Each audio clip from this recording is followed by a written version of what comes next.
My Lord, yes. My Lord, I beg leave to hand up a copy of the draft order. It's been circulated.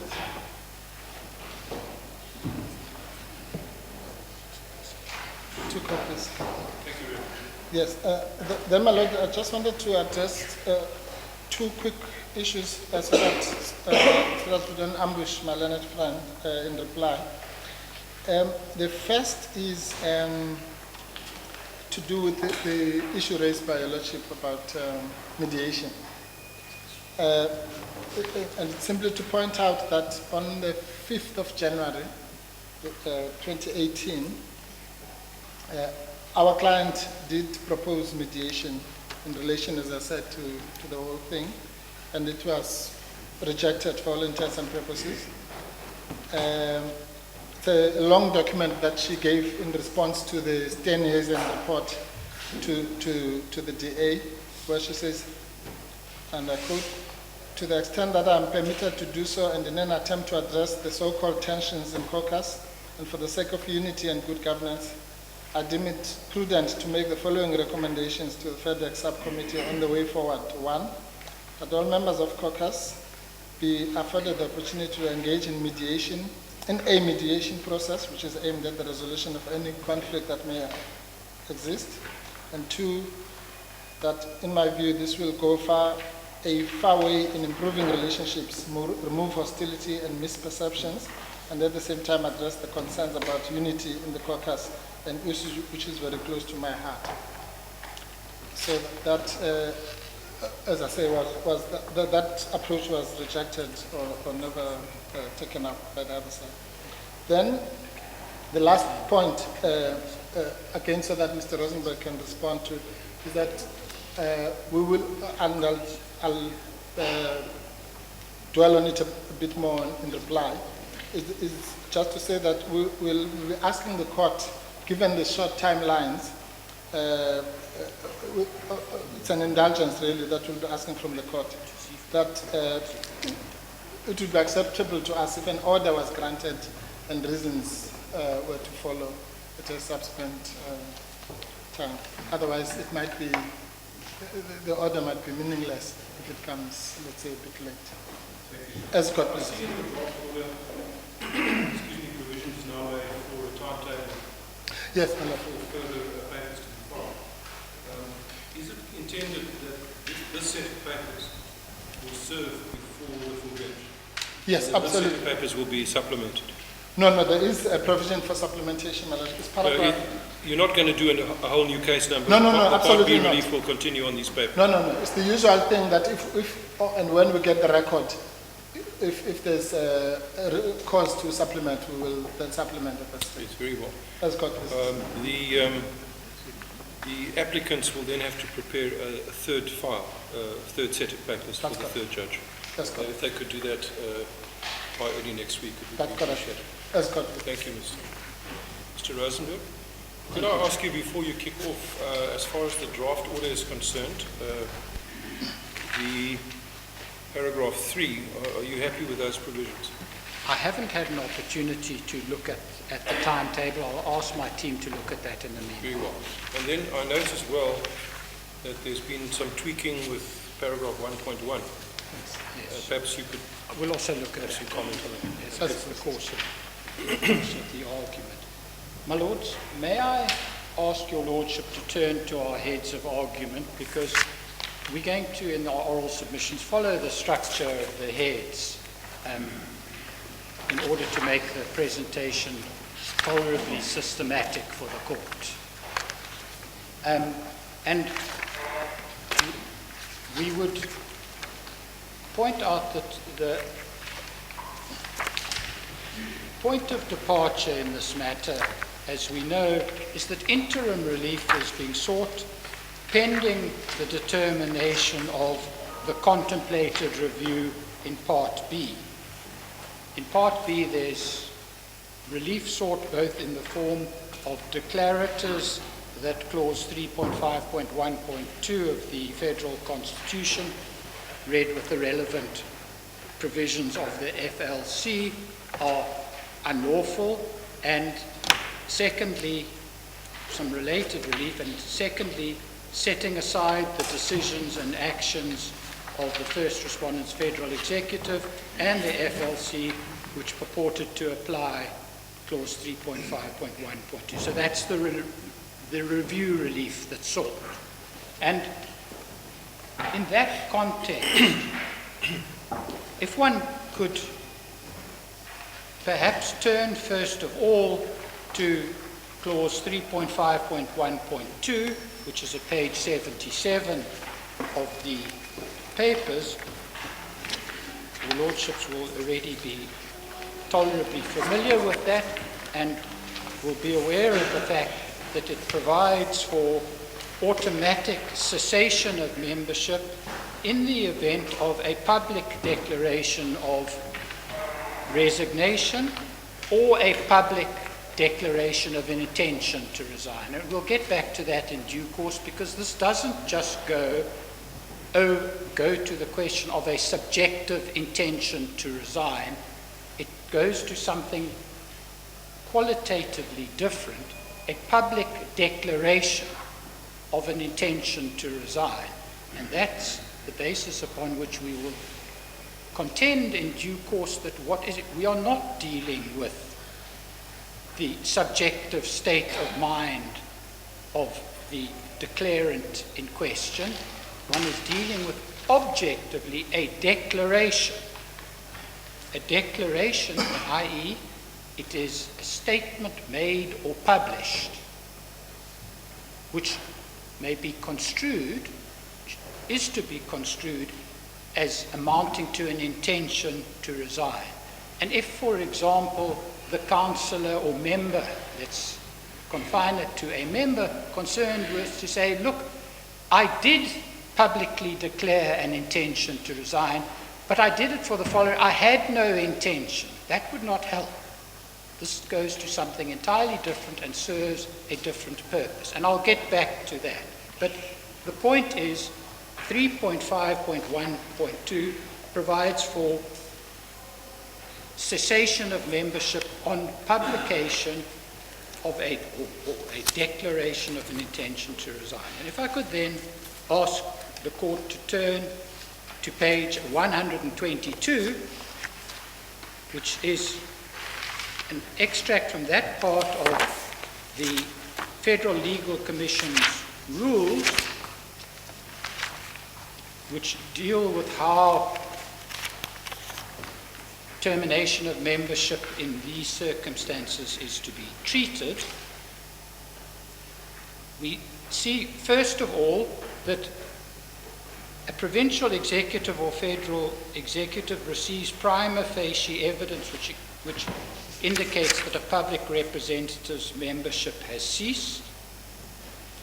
On receiving that, the next step is that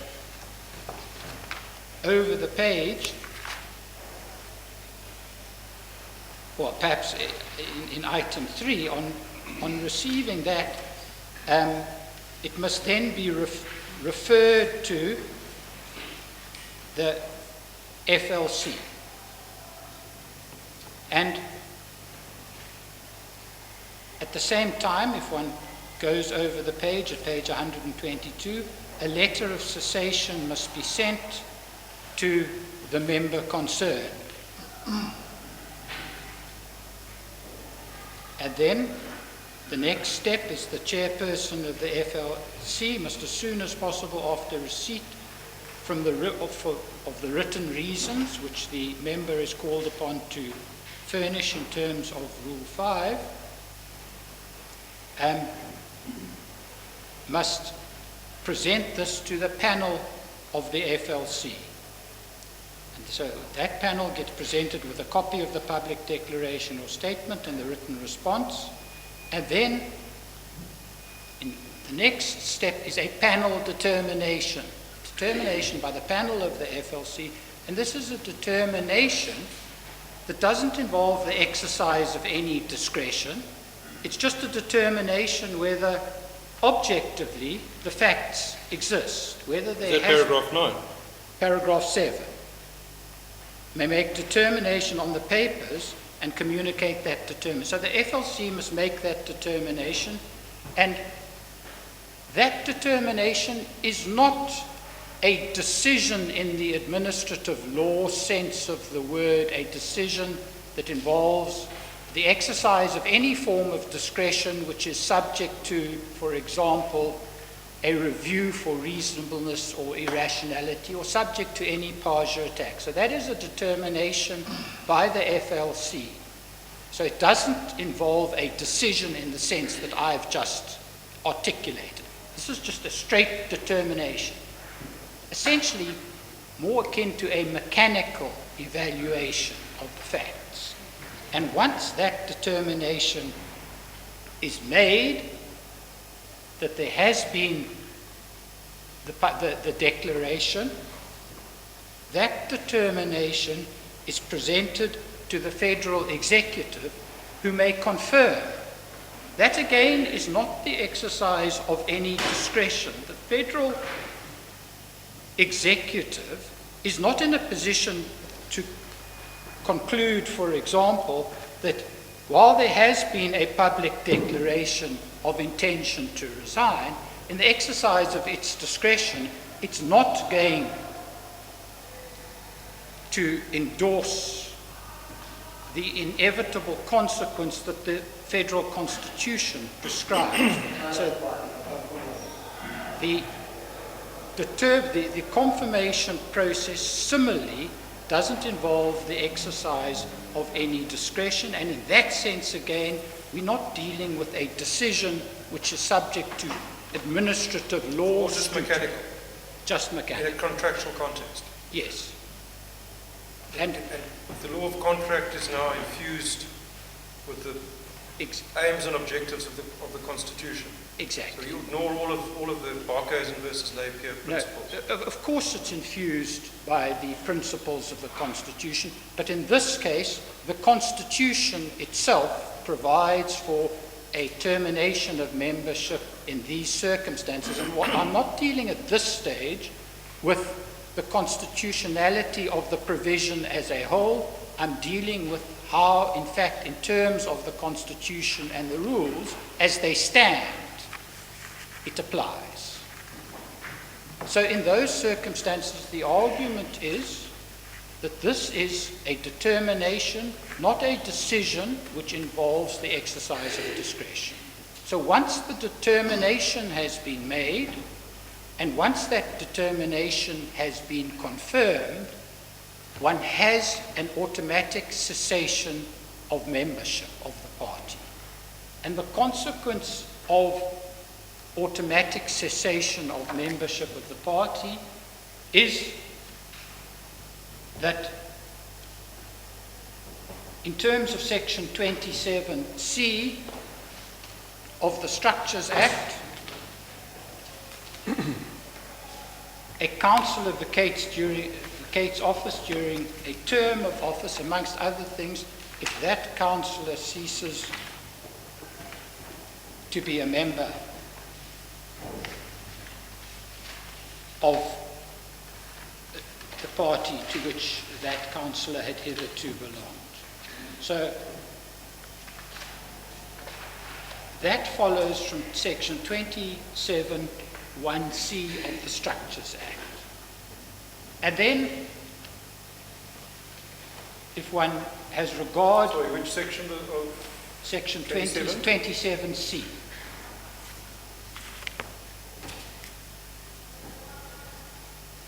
Section 27C states that a councillor vacates office during a term of office if that councillor was elected from a party list referred to in Schedules 1 or 2 and ceases to be a member of the relevant political party.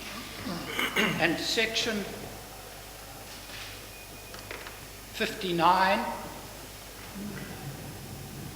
of the Structures Act is also of application. Section 59C, dealing with the vacation of office of an executive mayor, that provides that an executive mayor vacates office during a term if that person, paragraph C, ceases to be a councillor. So the consequence of those provisions is that the applicant, pursuant to the determination of the FLC, which has been confirmed by FedEx, loses her position as a member and of the party, and the consequence of that in turn is that she loses the office of executive mayor, hitherto occupied by her, becomes vacant. And that was the position that obtained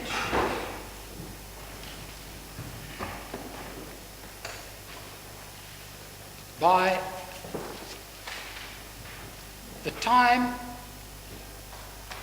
that the confirmation of the determination was communicated to the applicant. She had lost her position as a member, and the mayor position occupied by her had become vacant.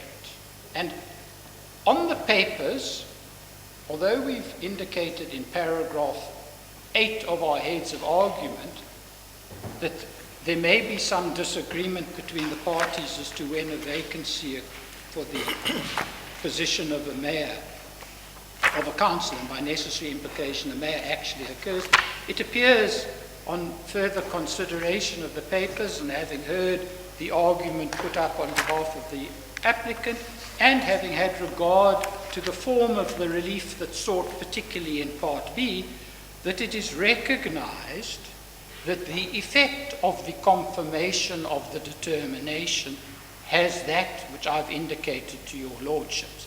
And it's for that reason that in Part B, the declaratory and review relief is sought, amongst other things, attacking the determination. Now, if that is the case, and it appears to be common cause on the face of it, that for so long as that determination stands, that is the position, and hence it appears common cause, at least until the Part B relief is granted, that the applicant is not a member of the party and has vacated the position of executive mayor. I don't know how you can say it's common cause in light of what Mr. Korfu submitted this morning. I heard him repeatedly refer to the applicant as the mayor and as a member of the party. It's hardly common cause. It's not common cause to the extent that it is contended that the determination made by the FLC will be established in due course as being unlawful. That's the suggestion. It's accepted that for so long as a determination has been made, which confirms or has been confirmed and has the result of termination of membership, the other consequences follow. That's why in Part B, the review relief is directed, amongst other things, at setting aside the determination and declaring the determination and confirmation unlawful. So for the purposes of saying today, in truth, the mayor has never lost her membership of the party, that is on the assumption that the applicant will be successful in Part B. That is on the assumption that the challenges in Part B are so self-evidently and unanswerably good that it could be said with some confidence that despite the determination, it could still be said that the applicant is a member of the party. But of course, the relief itself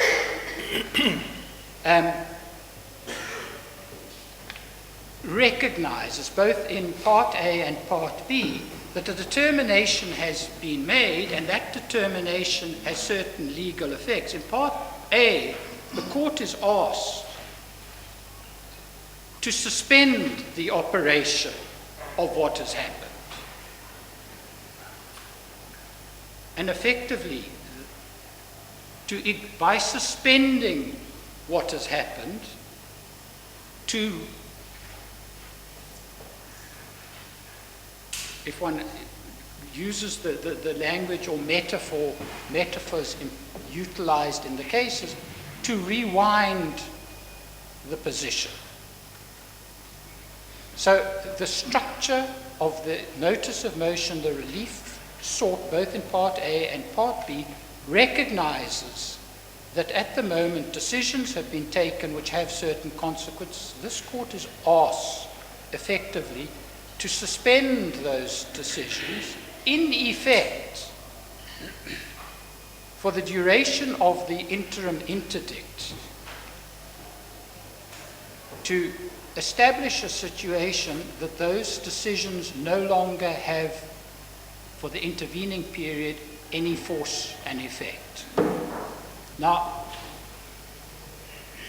the submission is made in paragraph 11 of our heads, and this is our first submission against this in this context, is that the remedy that has been sought is inappropriate in the circumstances.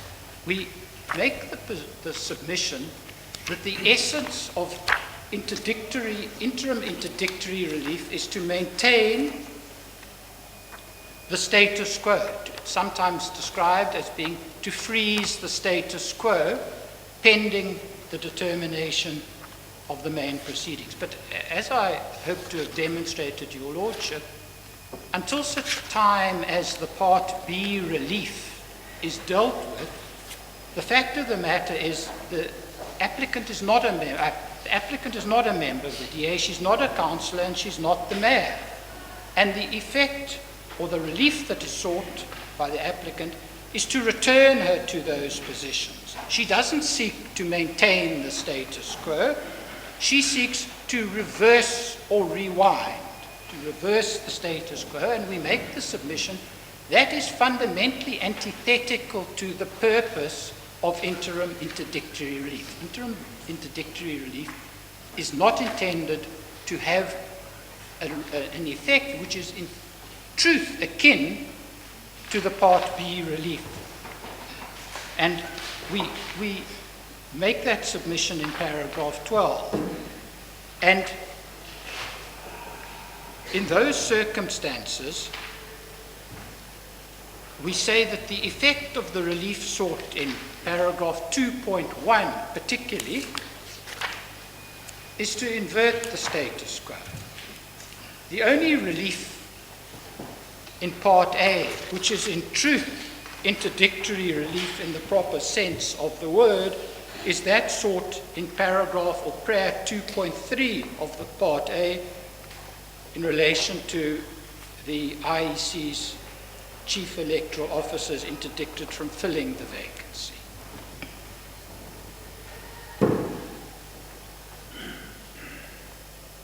And we say that in those circumstances, this court should conclude that the proper remedy was always an application on an urgent basis, if so minded, for review relief. And in this context, if I could just deal briefly with the suggestion that in some way or the other, the first respondent has acted in a way to subvert the applicant's entitlement to interim interdictory relief by moving or influencing others to move with undue haste after the letter of termination was served on the applicant. With respect, that's not the case. From the very outset, this was not a case where interim relief was appropriate, because the determination had been made and confirmed and communicated to the applicant. And that's when her position altered. And whether, in fact, she had launched the application for the interim interdict immediately upon that being communicated to her, and before there had been any communication to the city, and before the city in turn had sent its letter to the IEC, the position would have been exactly the same. The letter that was sent communicating the decision of FedEx to confirm the determination, that is sent to the city. It's at that point that the applicant's membership ceased. And had she launched her application immediately thereafter, it still would have been a situation where interim relief was inappropriate, because by the time she launched it, it was inevitably the case that the only remedy that she could appropriately utilize would be urgent review relief. And what happened with what was alleged to be inappropriate haste, that was the implementation of the decision, and it would have been proper, even had the interim interdict been launched before those communications took place, for those steps in implementation of what had been done to take place. Those were steps which had to take place. And the institution of urgent interim interdictory relief could in no way have prevented or slowed those steps from taking place. And the fact that they took place before the institution of these proceedings as opposed to afterwards is entirely irrelevant to the case. At page 18 or paragraph 18 of the heads, we refer to a dictum from the City of Tshwane Metropolitan Municipality versus AfriForum, which also dealt with the situation of an application for interim interdictory relief pending a review, and a contention was made that the municipality had, in implementation of the decision under attack in the main proceedings, moved on to take certain steps in relation to implementing the renaming of certain streets in Pretoria. And it was suggested that somehow the implementation of the decision which was under review was done in bad faith and affected or was relevant to the question of whether interim interdictory relief should have been granted. And the Chief Justice said this at paragraph 74: it needs to be stated categorically that no aspect of our law requires of any entity or person to desist from implementing an apparently lawful decision simply because an application that might even be dismissed has been launched to hopefully stall that implementation. Any decision to that effect lacks a sound jurisprudential basis and is not part of the law. It is a restraining order itself, as opposed to the sheer hope or fear of one being granted, that can in law restrain. To suggest otherwise reduces the actual grant of an interdict to a superfluity. So the suggestion that steps were taken in implementation of the order with undue haste adds nothing to the matter. Whether those steps were taken in the ordinary course or much later or at a far more deliberate pace, if however one judges the matter, is irrelevant. The same problem or the same issue in relation to the nature of the remedy remains. What do you say about interdicts in a contractual setting? Yes. Interdicts to prevent, for instance, where there's been a breach or an anticipatory breach. Yes. Interdicts to interfere in that situation. Yes. Is your Lordship then referring to This is a contractual relationship between the applicant and the first respondent. Yes. In that context, where one of the parties takes a step to repudiate or anticipatory breach, for instance, you're saying that the injured party is without remedy to interdict? No, it depends. So it depends what remedy is sought, whether it's an interim interdict, whether it's an interdict to enforce contractual performance. depending upon the nature of the remedy and the circumstances, one can't broadly just say that a party that is threatening to breach a contract is not going to be susceptible to an order by the other side claiming effectively specific performance. A threatened breach of rights is enforceable by an interdict.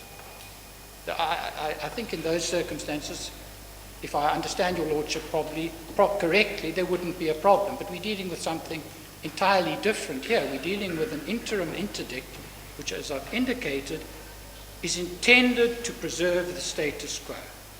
And what, on proper analysis, is being sought here is not preservation of the status quo, but is essentially, and in substance, the equivalent of the Part B relief.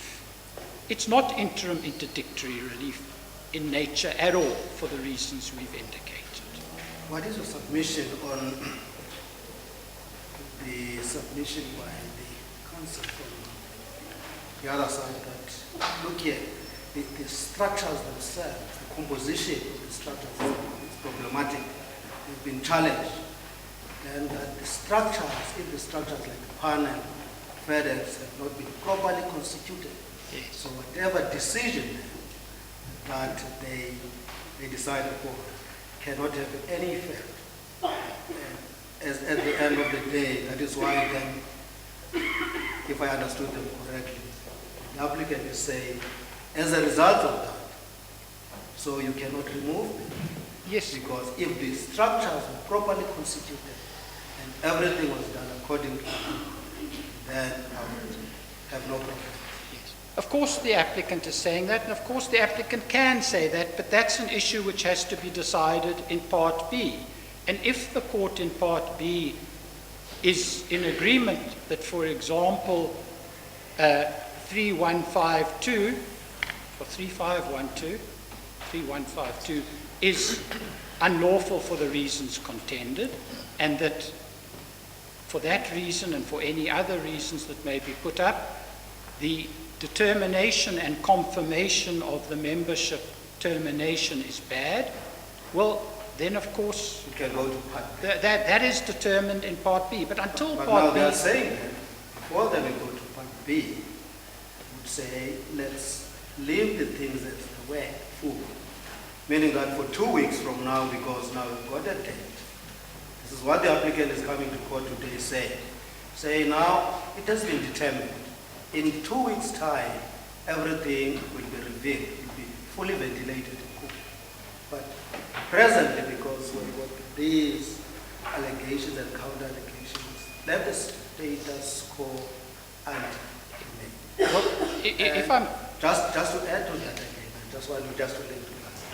What prejudice would it have on the DA, not on the city in particular, on the DA itself as a party, not to the city? I'm sorry. Justice Semele, you raise points that I need to deal with and points that I still will deal with. But just to deal with the point that you raised, which implicates the aspects that I'm dealing with at the moment, the applicant is not, although it purports to be asking for a status quo to preserve the situation, and says, well, what's wrong with preserving the situation? That's not what, in fact, it's asking for. I've made the submission here. This, in fact, seeks not a preservation of the position as it exists today in front of your lordships. It seeks effectively a return or a reversal of the situation which pertains. And the submission that we've made is that in the context of interim relief, that is a radical remedy. It's a remedy which has been described by this court in the decision, the Andrews decision, which we quoted, and which I will hand up a copy to you, of being an exceptional remedy in the context of interim relief. May I hand up a copy of the Andrews decision? We've referred to it in our heads of argument. And may I also, while I'm handing up copies, hand up copies of the head notes of the various cases that we've referred to in our heads of argument. So that is the point that we make. But we've already got Andrews. I apologize if you like. That's the Man Singh judgment. Yes. Yes, so we yes. already have. Let me take that back. My lords, the submissions that we then make, after having put up the argument as to why the kind of relief that is sought in these proceedings is not properly qualified or properly classified interim interdictory relief, we go on in paragraph 20 of our heads then to deal with the question of the requirements for interim interdictory relief. And we would at the outset make the observation that what your lordships heard this morning was an extensive account of the history of the matter and an equally extensive analysis of Part B and the nature of the various challenges that will be adduced as part of the Part B challenge. May I ask... Mr. Rosenberg, you handed up Andrews. You haven't dealt with it. Where in your heads we are do, you coming there? I'm going to come to that. I will refer you. I handed it up at this stage because Andrews also makes the observation. It was similarly a situation where there had been automatic termination of membership, and interim relief was sought in order to effectively reverse that, pending the final determination of the challenge to that decision. And it's in that context that the court held that that form of relief was an exceptional form of relief in paragraph. Do you know whether that judgment has been subjected to any other scrutiny, any other judgments? It certainly, as far as I'm aware, hasn't subsequently been held in any judgment that I'm aware of, and certainly not in any judgment of this division, that, for example, the conclusion that PAJA is not applicable in terms of the constitution of a political party insofar as the exercise of decisions which are taken pursuant to provisions of that constitution, that is subject to PAJA review and PAJA scrutiny. That this appears to be the authority of this division, to the best of our knowledge, which establishes that proposition. And I will get to that. The point that I was referring to is that in paragraph 63,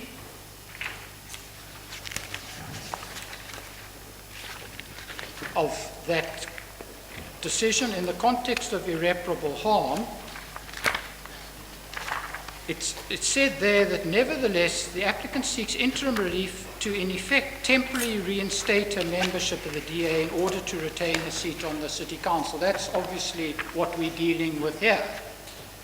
This would require this court making the finding in interim relief proceedings that the applicant's membership must be prospectively reinstated for a short period until the court can hear the final relief and decide whether she's a member of the party or not. In that case, the court described it as unprecedented relief.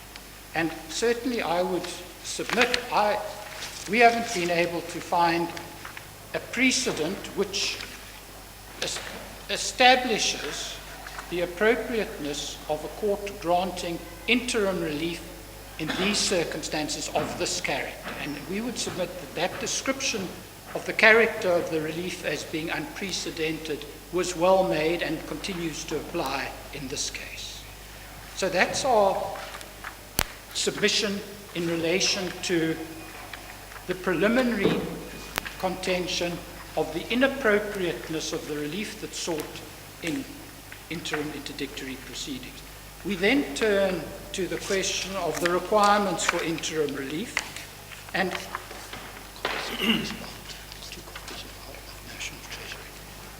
We've referred in our heads of argument to the National Treasury case. And may I ask leave to hand that up?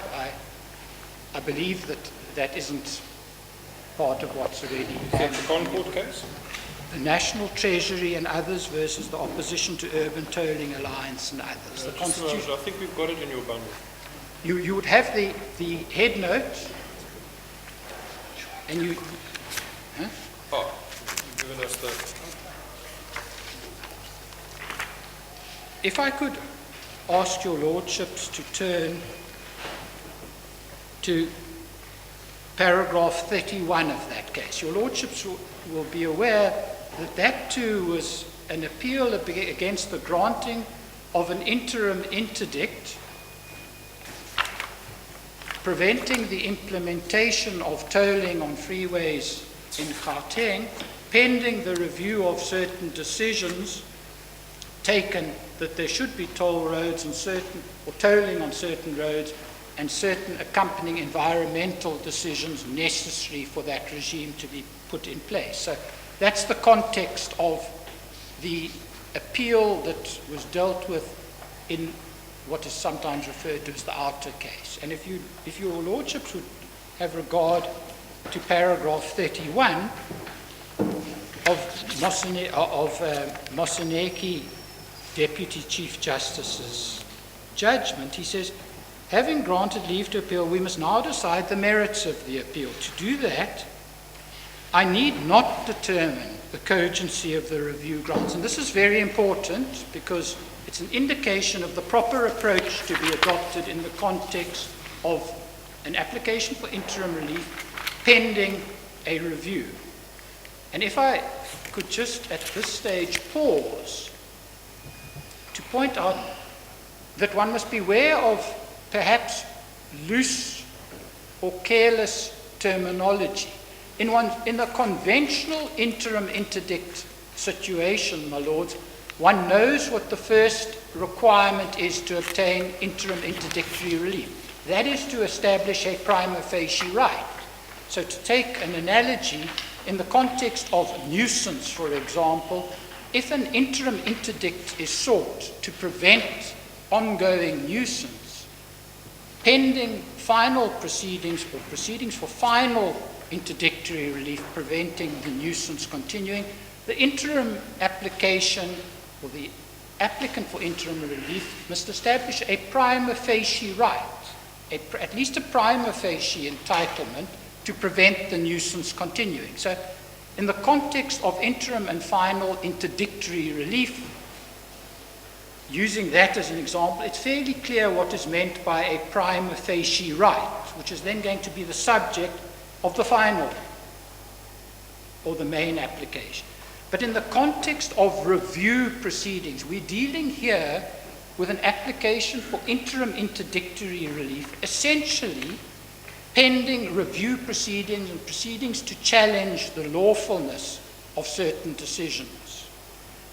And one must then be careful about analyzing what is the prima facie right in relation to which you seek relief. And Justice Gamble, at the outset of these proceedings, queried, what have you indicated what the prima facie right is that is being dealt with, or that in relation to which you seek protection?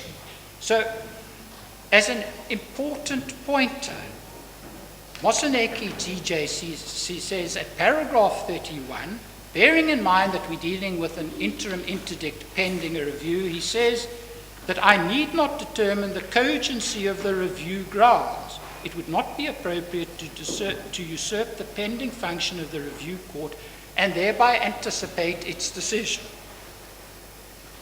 So having said that, he then, in paragraph 48,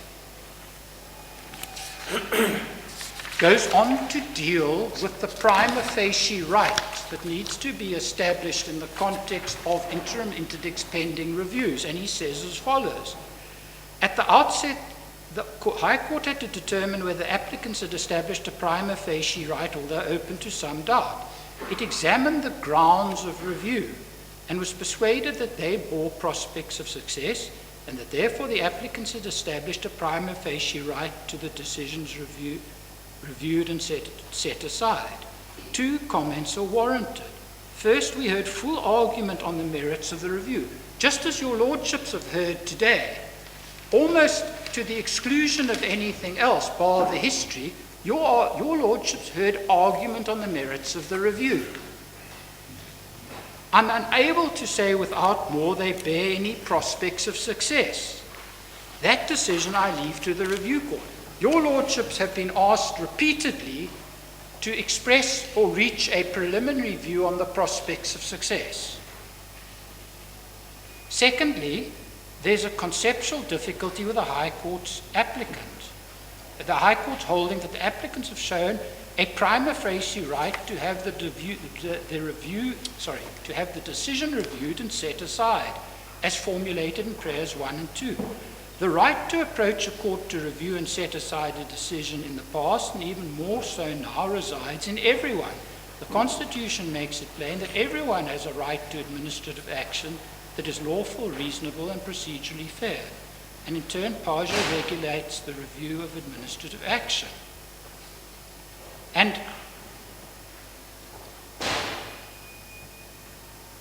he then goes on to say, under the Settler-Gayler test, which we know is the traditional test, the prima facie right a claimant must establish is not merely the right to approach a court in order to review an administrative decision, and this is a passage which bears emphasizing it's a right to which, if not protected by an interdict, irreparable harm would ensue. An interdict is meant to prevent future conduct and not decisions already made.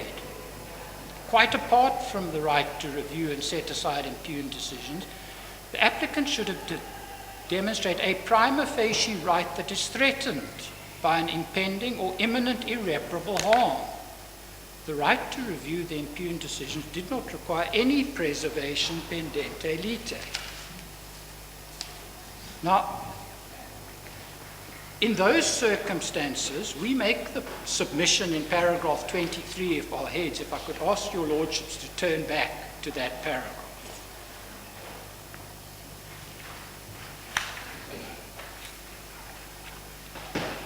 We make the submission in paragraph 23 that there must be a prima facie right that must be infringed or threatened. And the applicant must clearly provide prima facie proof of facts that the right exists as a matter of substantive law.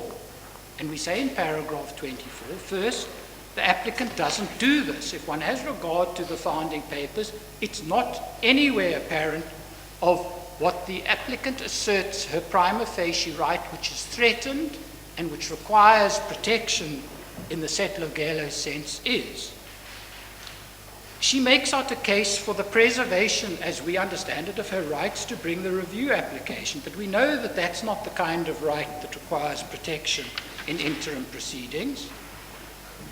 As Moseneke DJC has indicated in the quote that I've just referred to, the right to review the impugned decision did not require any preservation pendente lite. Secondly, we make the submission that the applicant doesn't indicate that she requires interim relief in order to ensure effective final relief in any form if Part B is successful. And we say that if Part 2, if prayer 2.3 is granted, as the DA accepts that it should be, then the vacancy for her seat will remain. However, if she's ultimately successful, she'll regain her membership of the DA, her seat as councillor and her office as mayor. There's no suggestion that if the applicant is unsuccessful in 2 weeks' time, that the effect of the order will not be that she retains or regains her membership of the DA and her positions hitherto held by her.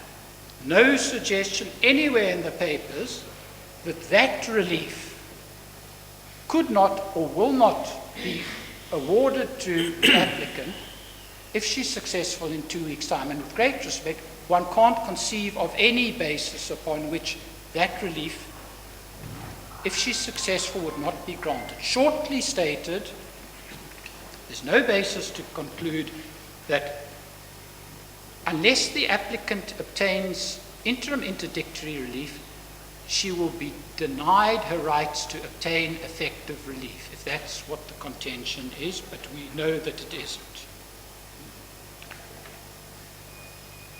So, for those two preliminary points, the one is a preliminary point, based upon what we say is an unprecedented form of relief that is sought in interim interdictory proceedings. And secondly, if the court should find that in principle interdictory relief may be sought in these circumstances,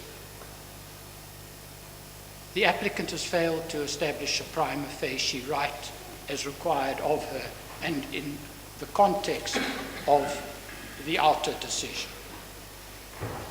The second requirement for interim interdictory relief is irreparable harm. We know what the test is there, and it must be distinguished from the balance of convenience, because irreparable harm is really a requirement that the applicant must demonstrate that he or she will suffer irreparable harm if the interim interdict is refused and he or she is ultimately successful in the final analysis. And your lordships will have seen from the papers that the applicant offers 3 grounds upon which she contends that she will suffer irreparable harm. She says, 1, she'll lose her job; 2, she'll not be able to proceed with the court cases against her; and 3, the disciplinary proceedings against her will cease. Certainly, grounds 2 and 3 don't seem to have warranted being mentioned at all in oral argument today, and with respect, one can understand why they were considered not worth mentioning. The first point we make is losing one's job is not irreparable harm. In this context, if it's for a period of 2 weeks until the matter is heard, she will be reinstated in her position as a counsellor if she's successful. And we do make the point that to the extent that she's concerned about financial prejudice, which doesn't really seem to be the case, certainly wasn't the case in the founding papers, to the extent that she's concerned with financial prejudice, the general proposition or general approach seems to be that it's not the type of irreparable harm that can found a claim for interim relief. And we have an extract from the case of Harding, the decision of Davis J., and that the quotation there, or the extract, is in the bundle we've handed up. I'm not going to read, your lordships, the extract from Harding's case. It certainly is a fairly trenchant indication that in the context of interim relief, a politician claiming that irreparable harm may be founded on any loss of a politician's salary is not the kind of irreparable harm that will likely be countenanced by a court. But in the circumstances of this matter, we submit that it's of all the less significance. The second ground of contended for irreparable harm is that the applicant will not be able to continue with the court cases, the 2 court cases which is instituted against the DA, one relating to the Steenhuisen Commission report, and the other relating to the proceedings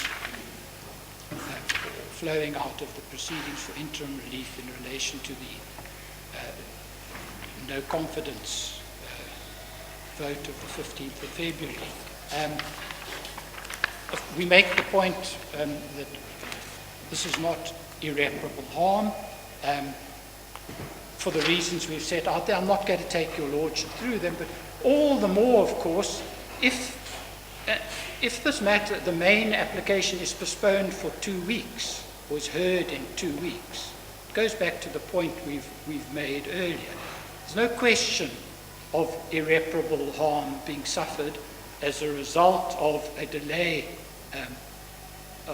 of so limited duration. So this contended for harm in relation to whether the applicant is able to pursue the cases, we say undoubtedly that doesn't constitute harm.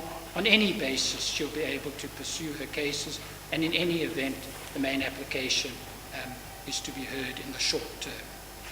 And the third contention is that the applicant will no longer be able to participate in disciplinary proceedings. We say that that's not irreparable harm. Of course, the applicant's repeatedly said that the disciplinary process is a farce. If she regains her membership in 2 weeks' time, she'll regain, the disciplinary process will continue in any event. And we say, in those circumstances, the applicant has failed to establish any irreparable harm. And that feeds into the first contention that we made, that the applicant has been unable to demonstrate a prima facie right which requires protection because it is under imminent threat. So for those same reasons, the irreparable harm requirement has not been established. And that leads us on to the alternative remedy, the third requirement for interim interdictory relief. And again, the submission is a related submission.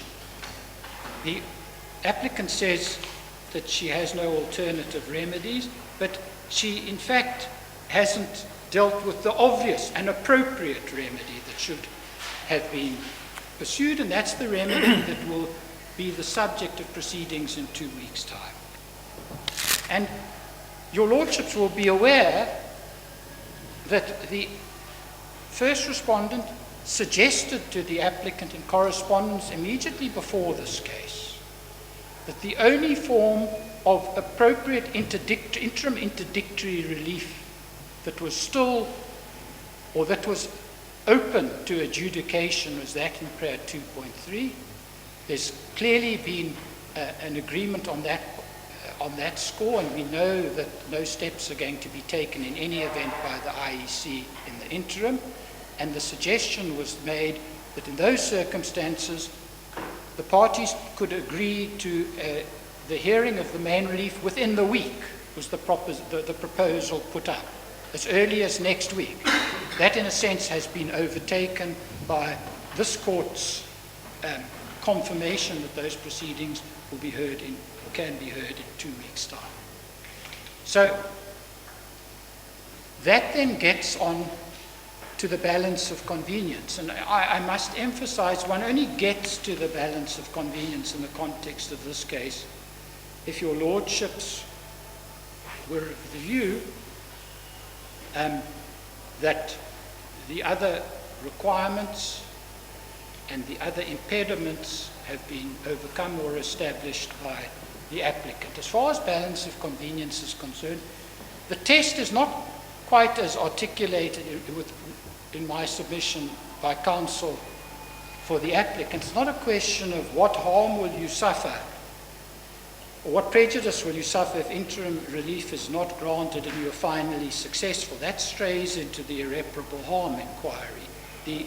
The test for balance of convenience is the court is required to weigh the prejudice to the applicant if the interim relief is refused as against the prejudice to the respondent if it's granted. That's the weighing exercise that the court has got to evaluate.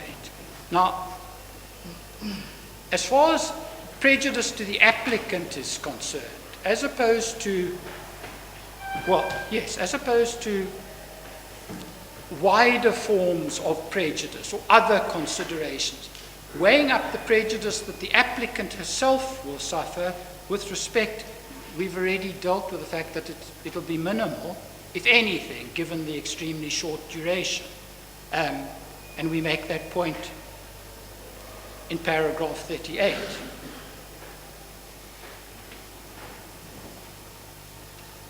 The second point we make in paragraph 39 is one that I will deal with in a second, because in a sense that's not the applicant's prejudice, but it is a factor that will be relevant. I'm at this stage going to first just focus on the respective degrees of prejudice of the applicant and the DA before looking at other relevant factors that the court may feel ought to be taken into consideration. So the applicant's prejudice in the context of the balance of convenience with respect is negligible, if non-existent. The DA contends that it will be prejudiced by the granting of interim relief, in that the applicant will remain a DA member, she'll remain a DA councillor, she'll remain the mayor of a DA-led city, having expressed her intention to leave the DA. It will mean that the applicant occupies a DA seat, while in truth her membership of the DA and her membership of the council has ceased. Well, that's a neutral factor because Well, the seat is vacant. Well, Does it mean that you've got one less vote on the council? The significance of the fact of that is, if in fact the interim relief is granted, in the evaluation of who's going to suffer any prejudice, what is relevant is that over the ensuing period, however long it is, the DA-held council of a major metropole is going to be headed up by what is supposed to be a DA mayor, by a person who, for the reasons I've already indicated, has in fact expressed her intention to leave the party and to,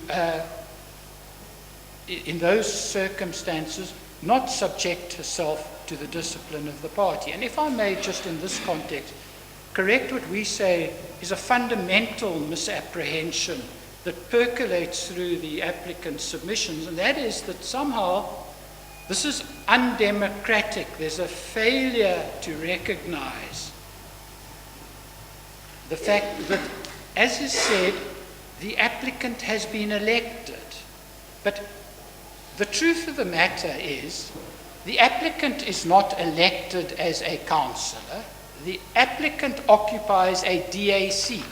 Seats on the council are allocated to political parties on the basis of the support enjoyed by those political parties. And the applicant's entree onto the council was solely on the basis of her membership of the DA. It had nothing to do with the electorate's choice of her as a councillor. So in that respect, to suggest, as she does, that she has been elected and her removal by termination of her membership, in fact, is a negation of the democratic process, fundamentally misunderstands the position. It's in fact the converse. By insisting on remaining on when she wishes, in fact, to resign from the party, and when she's not prepared to subject herself to the party discipline, that is the fundamental threat to the democratic process.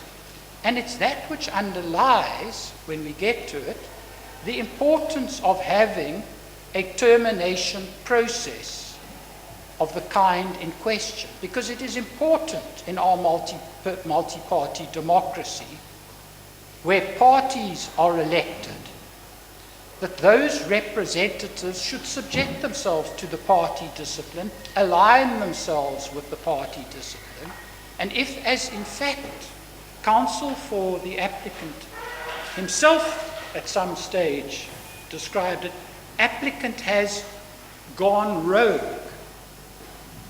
No, he said that there's no allegation that she's gone No, rogue. He said perhaps he was suggesting that her transgressions, if they be established, were not of great importance, and that she cannot be described as somebody who is, the phrase was used, gone rogue. If I misunderstood the phrase, I'll move past that and I'll withdraw it. What the fundamental point is, we're dealing with a situation where the applicant is, for the reasons I've already indicated, effectively estranged from the party. So You say that... Sorry. I just want to find out, because it seems to me that it's common cause that the relationship between the applicant and the first responder, it's not good.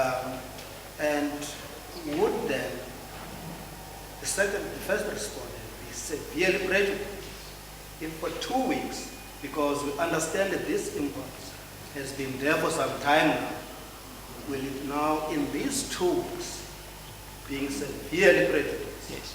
if then the applicant is returned to her position, taking into account that we know it has not been denied by the first respondent that for some time between the two, that the relationship has not been good. Yes. But now we're quite aware and we know that part B will be dealt with in 2 weeks' time. The date has been already set.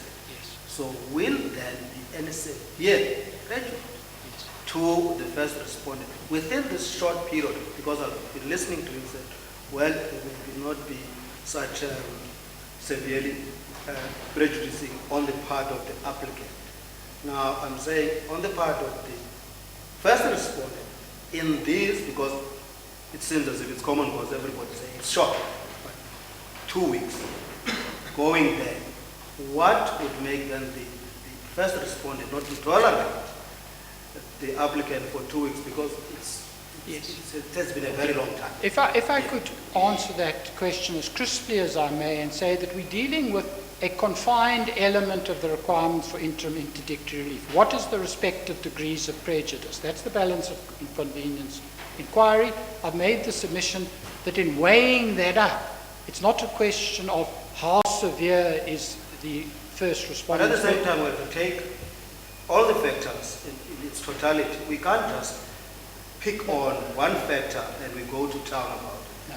And then we have just to pick them. And at the end of the day, because now putting this court in a situation whereby you are saying, don't reinstate in fact, the applicant has ceased to be a member for a period of 2 weeks. And then this matter will be dealt with. The applicant is saying, no, there are so many disputes that we're having. We wanted to go back. And let this impulse and everything be dealt with in 2 weeks' time. Now we are saying, what prejudice, if any, really, not to waste time to say, 2 weeks' time, can't you wait for 2 weeks after you've been waiting for more than a year or so? Yes. Justice Miller, as I've indicated, the answer to that is firstly, in the context of balance of convenience, weighing up that's the exercise, weighing up the parties' respective degrees of prejudice as one element, as your Lordship indicates, in the overall evaluation. The submission I've made is clearly in the context of a short adjournment of 2 weeks. As a general proposition, the prejudice that's going to be experienced by either parties will be ameliorated by that fact. One accepts that. The point that I'm making in relation to balance of convenience, and then I'm going to, with respect, move on to the more important aspect of balance of convenience, is to confine myself to weighing up the parties' respective degrees of prejudice. And in that weighing exercise, we've pointed to the factors that we have in paragraphs 35 and following, and you know what our submissions are. The applicant has sustained no prejudice.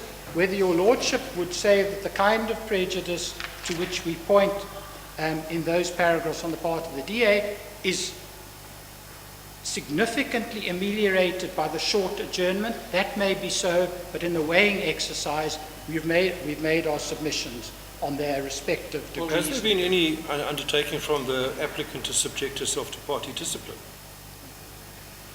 Sorry, in the papers here.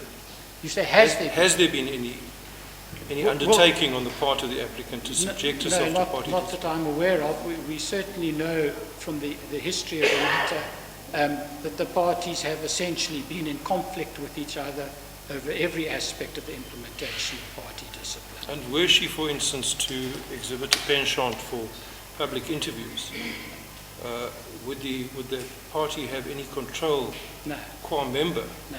over her in that regard? No.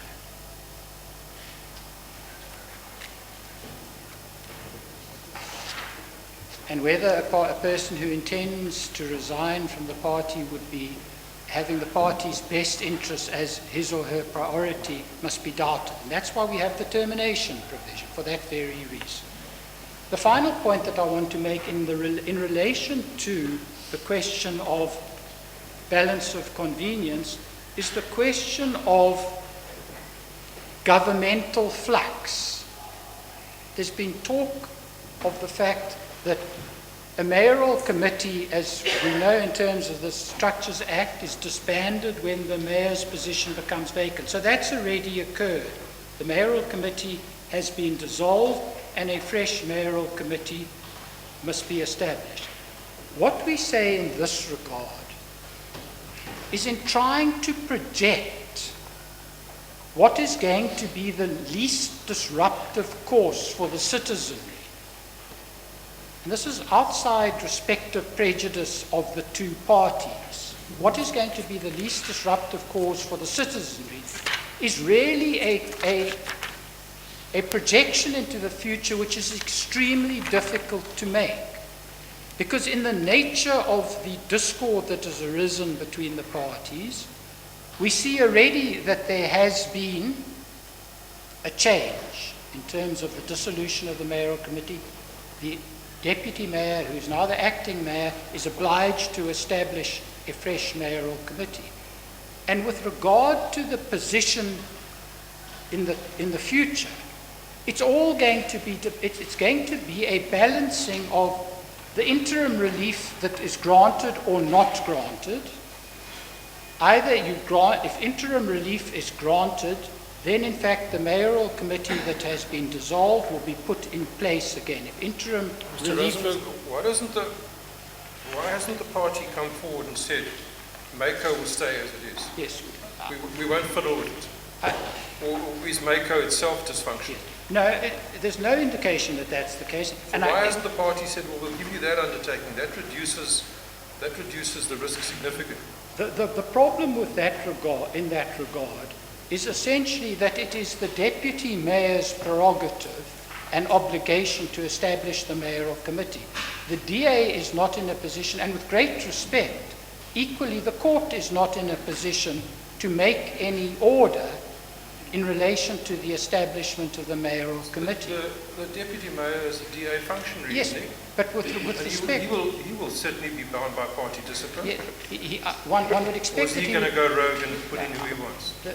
The difficulty is that in terms of the Structures Act, it is it's the deputy mayor or the mayor's prerogative. And that's the difficulty with the party or the court either agreeing or ordering that that must be the case. No, but the party calls the shots here, Mr. Rosenberg. He's a functionary.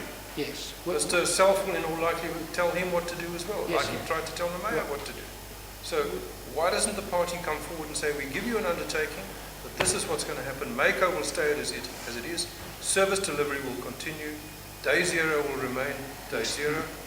Next year, we'll get water and we'll keep electricity running, and we assure the citizens of Cape Town it's not a position. The city will run.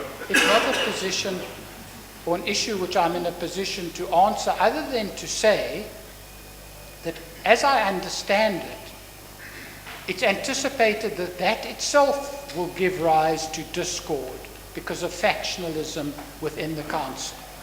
So the undertaking, if the party is in a position to give that kind of undertaking, will itself, it is anticipated, give rise to disruption. So the point... I'm not following you. Why can't the party impose a particular regime on the deputy mayor in respect of a short period of time? Because the party anticipates, if I understand the position, that the deputy mayor as mayor, working with a mayoral committee that represents the choices of the previous mayor, will itself be unworkable. Will itself be? Unworkable and disruptive. If I can, in that context, then make the following submission, and if I could return to the point that we are dealing with the balance of convenience. Sorry, so it's a factionalism problem, really, is what you say? Well, it is a... Because Mako is the De Lille faction, and Sorry, is the mayor, the deputy mayor, is he also chosen by the mayor? Is he not part of the Lille faction? Yes, my lord, I'm not in a position to provide clarity as to the exact balance in the disruption that. I'd like to make an objection. I don't take kindly to council being interrupted in the course of their address. No, well, But if you want to make a tender of some sort, I'm making an objection, if I may. you can deal with it. You can deal with it in reply, Mr. Thank you. Yes. Just as Mr. No, you can deal with it in reply. No, my lord. It's the same as the one that Mr. Rosenberg made this morning, which he was allowed to make, which is that you must just be careful not to deal with matter that is not in the papers, such as this factionalism story. That's the same objection he made against my learned friend, Mr. Duval. Yes, your objection is noted. Yes, Carry my on, lord, Mr. Rosenberg. I'm indebted. Tread carefully over the... Yes, I am endeavouring to answer your lordship's questions as best I can, and I'll try and confine myself to the papers in answering your lordship's questions. But so, in relation then to the balance of convenience, if I could move on, the point that I was making in relation to, call it governance flux, that is a feature, an unfortunate feature of what has happened at the moment, and the extent of the governance flux is effectively going to be a factor of the granting or withholding of interim relief, as well as what happens in Part B. So, working out the various alternatives and permutations is extremely difficult, and really the court is not in a position, unless it were to have firm and clear views as to the outcome of Part B, to make any informed assessment of how the least governance flux can be achieved. So the submission is that in terms of National Treasury, where essentially the prospects of success in the review are for the most part not relevant, or of relevance in this particular case, with great respect, unless this court is in a position and entertains or moves into that tricky area and comes to a firm view as to what the most likely outcome is, one can't even begin to make an assessment of what's going to be the least disruptive outcome over the next 2 weeks. What we do know is we have a limited period in which whatever uncertainty there is going to prevail. But with great respect, the position itself oughtn't to be uncertain. The Structures Act contains provisions to enable the city to continue to be properly governed when a position such as that of executive mayor becomes vacant. So, if I could then move on to Part B, we say, as your lordship will have already recognised, that Part A should be rejected, even if there are strong prospects of success in Part B. But we say, to the extent that the prospects of success may be relevant in granting relief, we briefly deal with those in Part B. I'm not going to deal with them in any particular detail. We set out the 3 parts to the Part B challenge. The first is the unconstitutionality and unlawfulness of the relevant provision, Clause 3512, and the accompanying rules. The second is that FedEx didn't properly apply Clause 3.5.1.2 to the facts of the matter. In other words, one wasn't, if one understands the argument correctly, in truth it will be held that one wasn't dealing with objectively and declaration of an intention to resign. And therefore the determination and the confirmation is vulnerable on those grounds, the application of the clause to the facts. And the third is what we understand to be 2 technical defences which relate to then alleged non-compliance with the provisions of the Constitution in relation to the procedure. Now,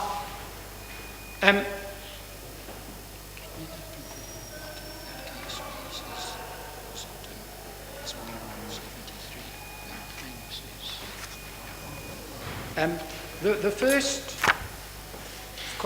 contention relating to clause 3.5.1.2 being unconstitutional or unlawful, we deal with that in paragraph 48 and following.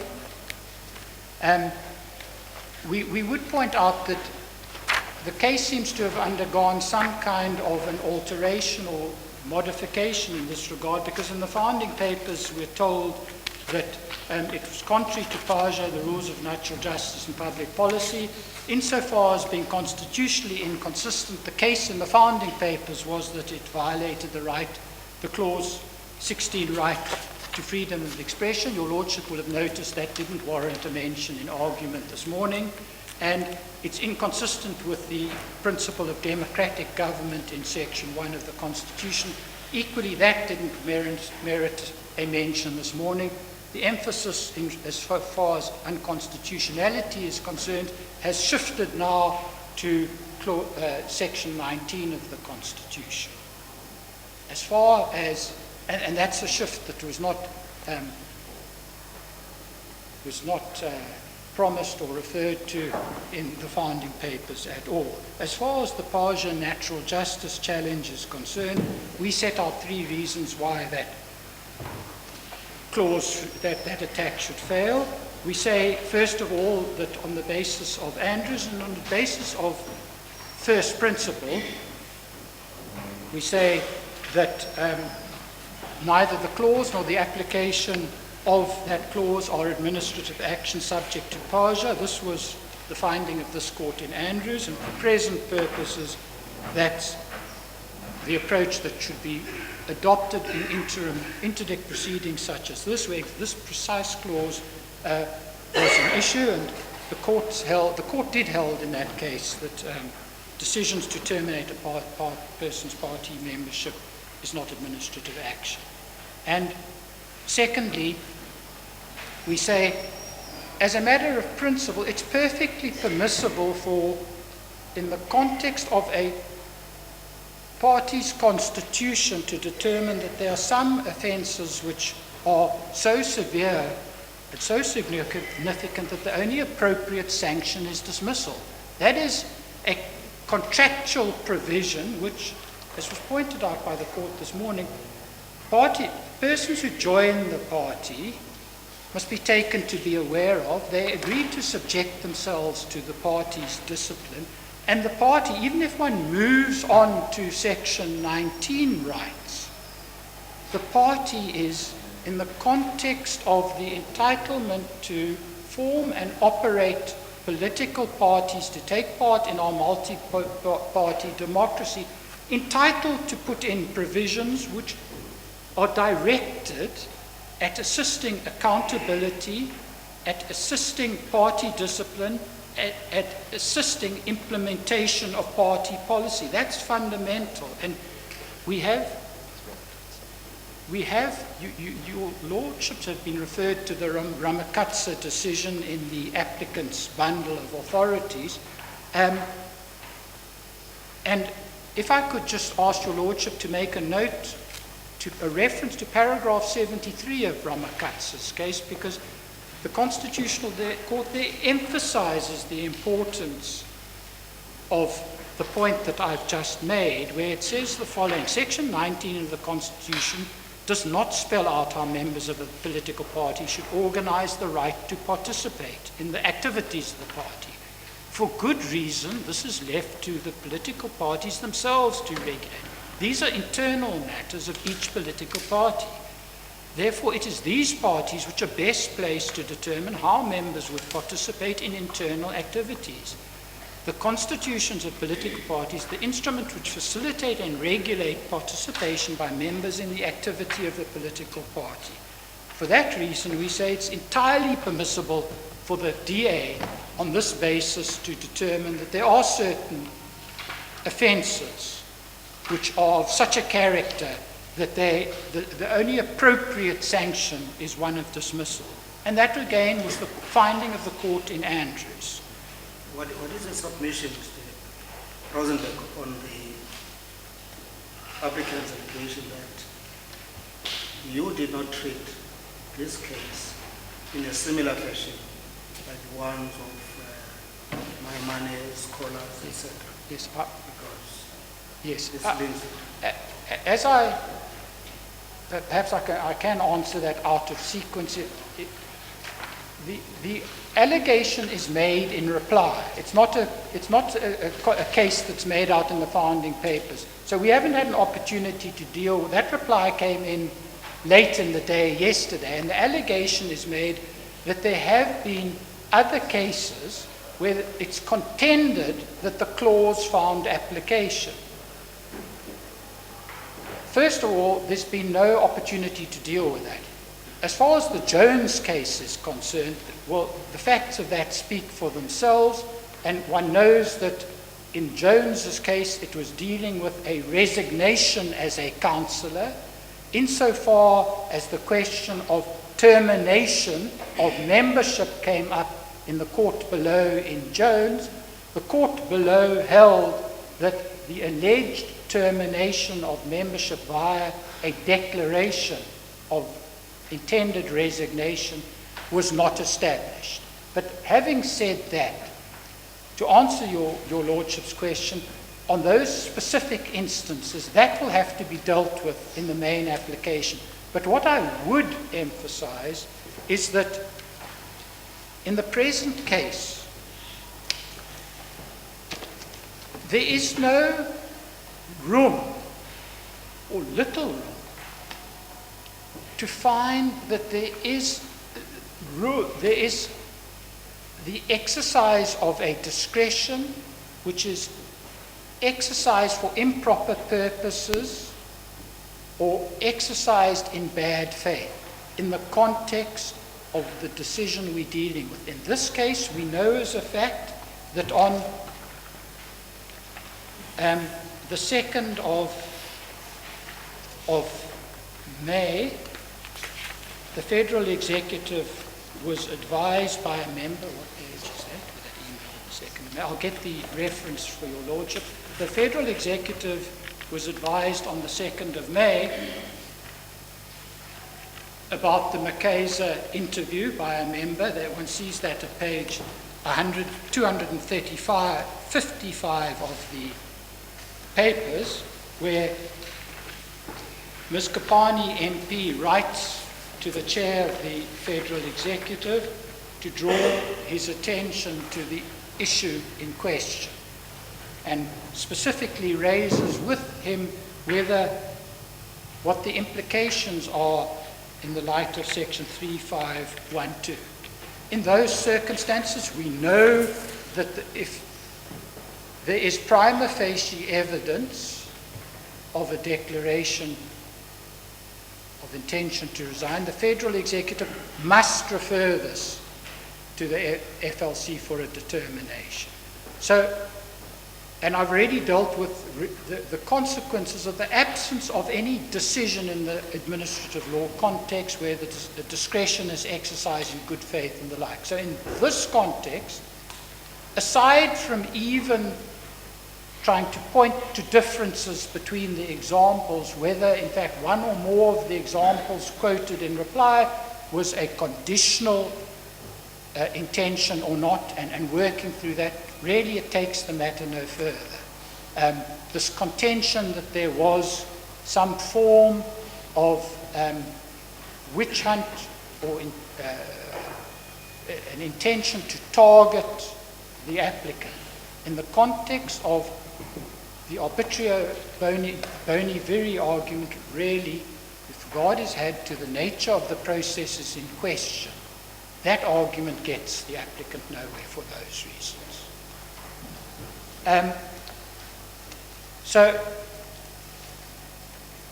at paragraph 15, in page 15, we make the point, having made the earlier point that it's a perfectly legitimate clause to introduce in a party constitution in these circumstances. We make the submission further that the clause itself, or the clause read with the CA's rules, comply with the principles of natural justice and fairness. That was again the finding in Andrews on exactly the same clause.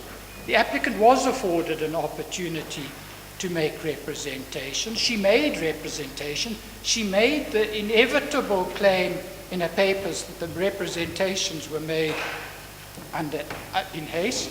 When she has an opportunity in her founding papers to indicate why, in fact, the determination oughtn't to be made, she takes the matter no further than the representations that she made at the time. And with great respect, if the complaint is limited to the short period, it must fail for three reasons. We say the 24-hour period is justified by the simplicity of the issue, in the sense that in this case, whether in fact there has been a representation of an intention to resign is an objective evaluation and inquiry that can be answered by a party such as the applicant within the time afforded. It's an issue that can be easily be determined. And if it is a party's intention to resign, it's vital that that party's membership be ended sooner rather than later. A party who's a member but intends to resign obviously is a threat to the party and the party's interests, particularly if they occupy high office. And finally, in this regard, we make the point that the applicant had sufficient time to make representation. She hasn't suggested or didn't ask at the time for any form of extension or indulgence or condonation. It's clear that, in fact, the process was procedurally clear. And we distinguish this case, in any event, from Mattheson's case, which dealt with whether or not, in the facts of that matter, where what was an issue in the first instance was a suspension pending ordinary disciplinary proceedings. That was the issue in relation to which the submissions had to be made. Although the consequence might have been cessation of membership down the line, the issue in relation to which the submissions had to be made was in relation to an ordinary disciplinary suspension. And obviously in the case of automatic termination of membership, one is dealing with, as I've indicated, an inquiry which is qualitatively different, qualitatively or certainly in principle more readily determinable, and at the same time an issue which, according to which one can accept, has more urgency, more immediate urgency. And if I could then move on to the next constitutional challenge. Yes, Mr. Rosenberg, just to give you some idea where we're going, we cannot sit later than 4:30. Yes, I'm The in President fact, requests us usually to adjourn at 3 because of the bus strike. That may have to be an indulgence today, and we need to give Mr. Mpofu at least 20 minutes to reply. So if you'd keep an eye on the clock, I'd appreciate it. as I've I indicated, don't want to shut you up in any... No, I'm happy to move through Part B quite swiftly for the reasons I've indicated. It needn't detain us particularly long, for any particularly long time. The question of freedom of expression, that was the other basis upon which it is contended that the challenge to the clause was sustainable. You have our submissions there. It's not a contention that was advanced this morning. And as I've indicated, the final contention in relation to, in this connection, was the challenge based upon the suggestion that the clause is undemocratic if applied to a sitting mayor. We make the point there, which I've already made, that this statement is represents a fundamental misunderstanding of the nature of the democratic process that's involved there. In paragraph 59, you see the point that has already been made.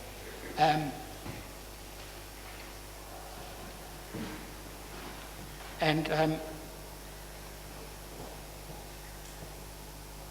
the fact that the applicant is the mayor is, with respect, not relevant in this context. That was the finding of this court in both the Andrews case and the case of Henderson, both of which applied clause 3.5.1 to public representatives.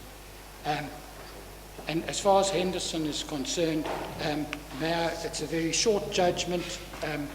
I'll hand that up with your lordship's leave.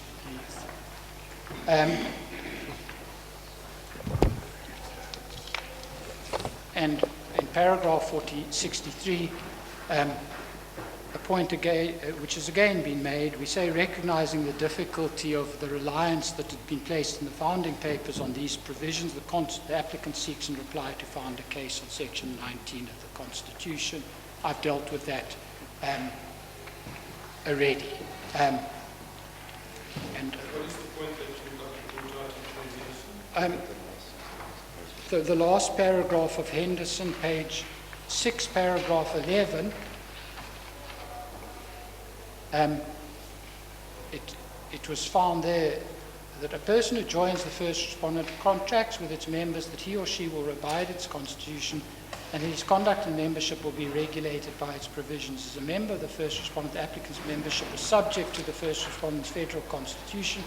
In my opinion, sections 3.5.1.8 and 3.5, it should be 1.2, do not offend against any of the provisions of the Constitution. That was an, albeit a relatively brief finding, but of interest is the point perhaps that this court made at an earlier stage in these proceedings, the importance of contractual provisions in a constitution which are contractual in part, in character, in which parties who join the political party in question agree to subject themselves to.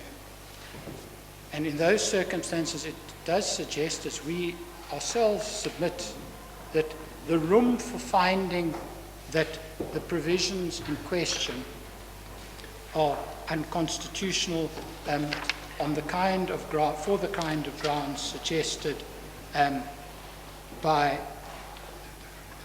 the applicant, the room or latitude for finding the provisions are unconstitutional is relatively confined.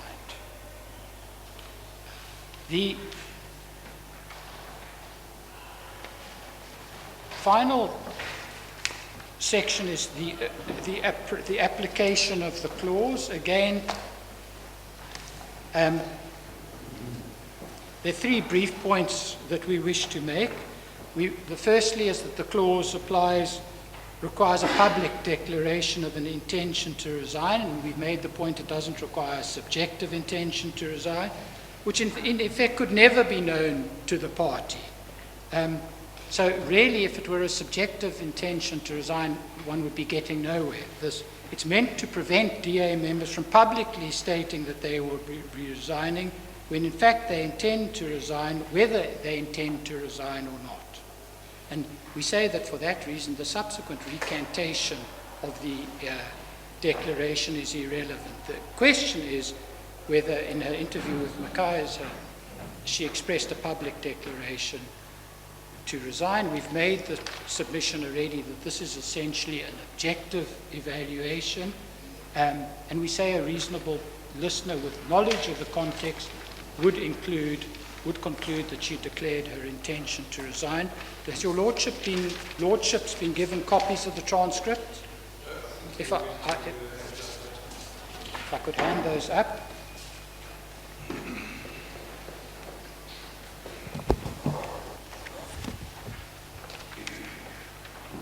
And if I could just ask your lordship, I'm not going to subject your lordship to an analysis of context at the moment. I just would like your lordships just to note the following. If your lordships turn to page 2 of this, the third paragraph from the bottom. However, let's say in the morning after you win the legal case, you still want to be part of the DA, like honestly in your heart of hearts. if your lordships could just make just highlight those 2 lines and the next 4 lines down to EM, okay?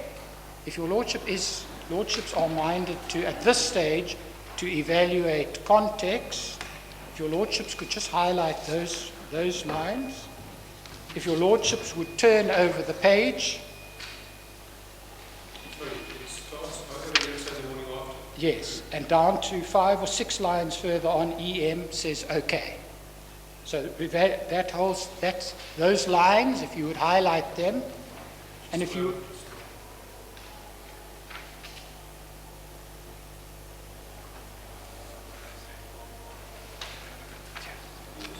And if your lordships would turn over the page, the 3rd paragraph, PDL laughing, I know. Does your lordships have that? Underneath that, EM, am I hearing you? If your lordships could highlight that. And the next seven lines, up to PDL, you summed it up correctly. Your lordships obviously will be aware that one of these passages is referred to, is the passage in question, but if your lordships could just highlight those passages, and where it says you summed it up correctly, your lordships will then see the next 4 lines after that is the passage that the applicant referred to, this passage about I'm not representing my jacket. From the next 4 lines were that passage which the applicant said were relevant and relied on in addition. And the final highlight that I would ask you to make is at the foot of the page, Mr. McKaiser gives certainly his understanding of what has been said. The final line, if she wins this legal battle, she's walking away from the DA. That seems to be his understanding of what has gone before. Well,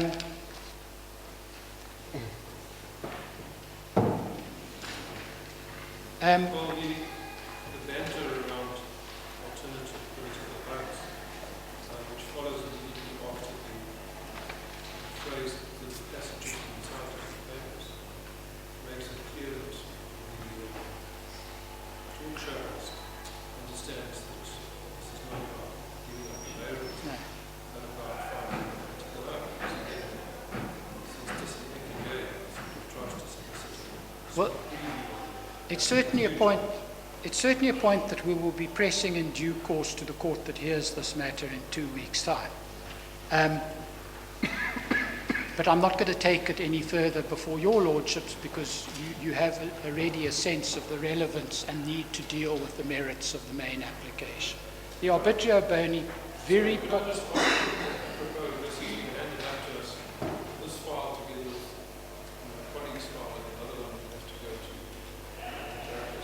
But I ask you that this transcript, ask your attorneys to put this transcript under an affidavit and that it be filed in the papers so that it's formally identified. Because there is reference made in the answering affidavit to the transcript. Yes. So that it formally goes into the record. Your lordships have our submissions in relation to the arbitrio boni viri point, and I'm not going to take that any further. We were left then with what appear to be 2 technical challenges. By technical is meant alleged non-compliance with certain aspects of the Constitution. The first aspect is that it's suggested that FedEx had not properly delegated the power to Mr. Self to refer matters to the FLC. In answer, the DA provided the delegation in question, and in reply, it's now suggested the delegation is invalid because it was made in 2011 and a new FedEx was appointed in 2015. We say that that's plainly wrong. The delegation was meant to continue to apply when new members are appointed to the body and the new body is constituted. It's entitled to withdraw that delegation in due course, but if it does nothing, we say the delegation remains valid. As far as the... Was it dealt with in the papers by, Well, by the respondent? it's dealt with in a certain rather cryptic way in the founding papers. There's a challenge to produce a delegation. The delegation is then produced. Then an attempt is made to pick holes in that delegation in reply. And similarly, the contention that the FLC panel was improperly constituted, this was, with great respect, an extremely opaque challenge, which certainly we have found great difficulty in following the thread of this challenge, not least of all because it's a challenge which has also undergone variation, and even as finally or further developed in the replying papers, it still remains opaque and hard to grasp. The challenge as we understood it last night on the basis of the reply and the relevant and clause 11.1.1 that's relied upon and that was attached in reply, we understood that the challenge was as follows. First of all, that clause requires FedEx to elect the chairperson and deputy chairperson of the FLC. This happened at the meeting of 5 June 2015. And again, this is an issue which in these papers is not properly ventilated and properly put up. One's got to try and refer to the annexures and check the minutes that were attached to the applicant's papers to verify these contentions. But in any event, as far as we can piece together this challenge, it seems to be that follow the following lines, or go along the following lines, that one, clause 11.1.1 requires the chairperson and deputy chair of the FLC to be elected by FedEx. We know that that seems to have happened if one has regard to the minute of the meeting of 5th of June. I'm not going to take you there. We know then that FedEx is supposed to appoint a panel of 10 people, which includes one person from each province. We say it did so at the meeting, and I'll come back to you to that very briefly. And then the panel, together with the chairperson of the FLC, makes recommendations to the Federal Council for the appointment of further members. We understood initially that well, certainly not initially, as far as we tried to work it out last night, that the challenge seemed to be that the recommendations to the Federal Council for the appointment of a further meeting didn't include, when the panel made that recommendation, it didn't include the chairperson of the FLC. That is incorrect. It did include the chairperson, and that will be dealt with in the papers fully.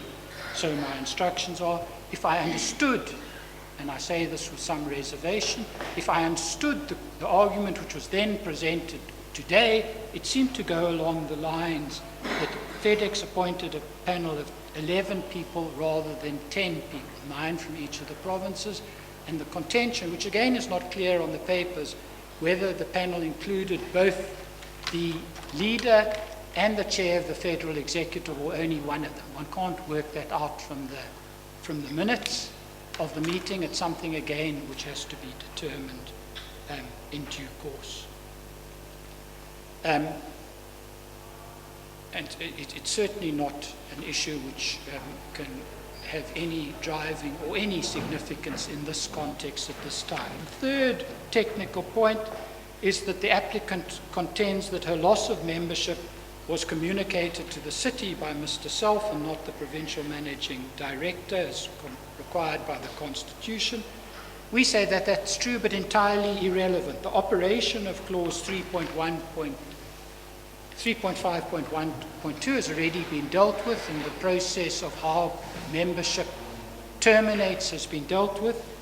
The communication of the termination, which has already taken place, the communication to the city for the purposes of recording what has taken place, can't in our submission in any way affect the operation of clause 3.5.1.2. So those are our submissions. We submit that in these circumstances, the application must fail. We submit that the normal rule in the context of for costs in the context of applications for interdictory relief is that if a party is successful in obtaining interim interdictory relief, costs should stand over until the determination of the main application. And in those circumstances, there's no reason to depart from the normal rule should the applicant be successful in the case. The decision of the Eastern Cape, of Mullins J in the Eastern Cape, is so well known that I've forgotten it. But it's established proper authority on costs in context of obtaining interim relief. And when an applicant is successful, costs, as general rule, stand over. If an applicant in seeking interim relief is unsuccessful, that rule doesn't apply, and it's for that reason that we say that in these circumstances, failure at this stage would result in the normal orders to costs. And that would mean costs, costs including 2 counts. 3 counts, but you're only asking for 2. We're only asking for 2. Anything else? Everybody needs to stretch their legs far, so I'll take a short moment. Esco, please. I'll ask you to try and do a little part of our I will try, Alan.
As please escort my lords, Mr. Breitenbach has asked to... Sorry, it's hiding behind the screen there. Yeah, well, no, he was not, he's here on a watching brief, but here he has asked to make 1 or 2 points. Yes, sir. Thank you, my Lord. 3 brief points. The first concerns, and they just arise, matters arising from the submissions addressed to you today. One of the questions is the executive deputy mayor appointed or elected? And the answer to that is to be found in section 55(1) of the Structures Act.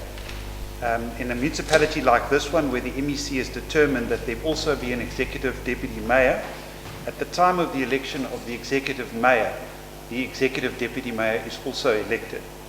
So hence, Alderman Nielsen has remained in office. So he's elected by council. He's elected by council, and he was elected at the same time as Alderman de Lille was. The second is a submission made by my learned friend for the applicant this morning that the city acted with undue haste in notifying the Independent Electoral Commission this past Tuesday. This matter is dealt with in the affidavit of the city manager, Mr. Lungelo Mbandazayo, which is at pages 258 to 261 of the papers.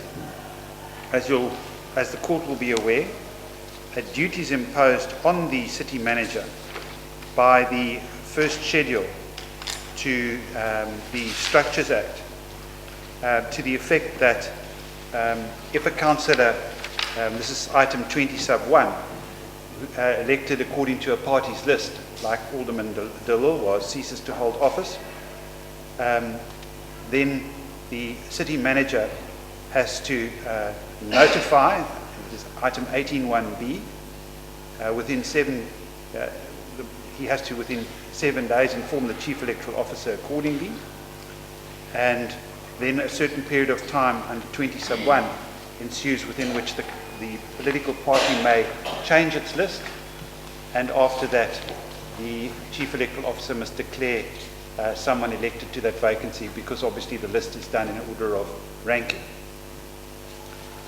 So what Mr. Mbandazayo said happened in this matter was that he received, or firstly the speaker received a letter from Mr. Self stating that the applicant's membership of the DA had ceased with effect from the 26th of April 2016.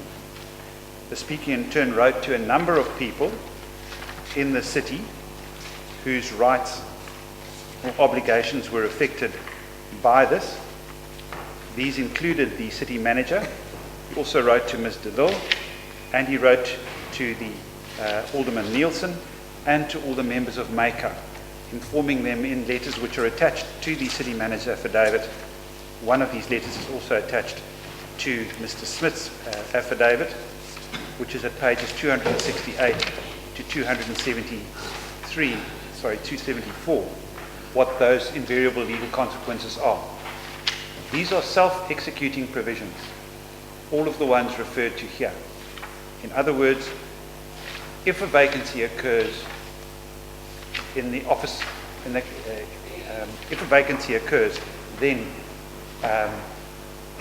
mayor loses her seat also as the mayor, and if there's a vacancy in the seat of the mayor, then the deputy executive mayor steps into the shoes of the mayor, exercises all the powers and functions of the mayor, and one of those is to appoint a mayoral committee, a matter to which I shall return very briefly in a moment. What Mr. Mbandazayo said is that in acting as he did, he gave effect to the notification from the DA. I'm referring to paragraph 8 of his affidavit at page 261. He did so promptly. He did so in good faith. And the reasons were he wanted to ensure that the disruption to the city's affairs and administration resulting from the notification it had received is kept to a minimum.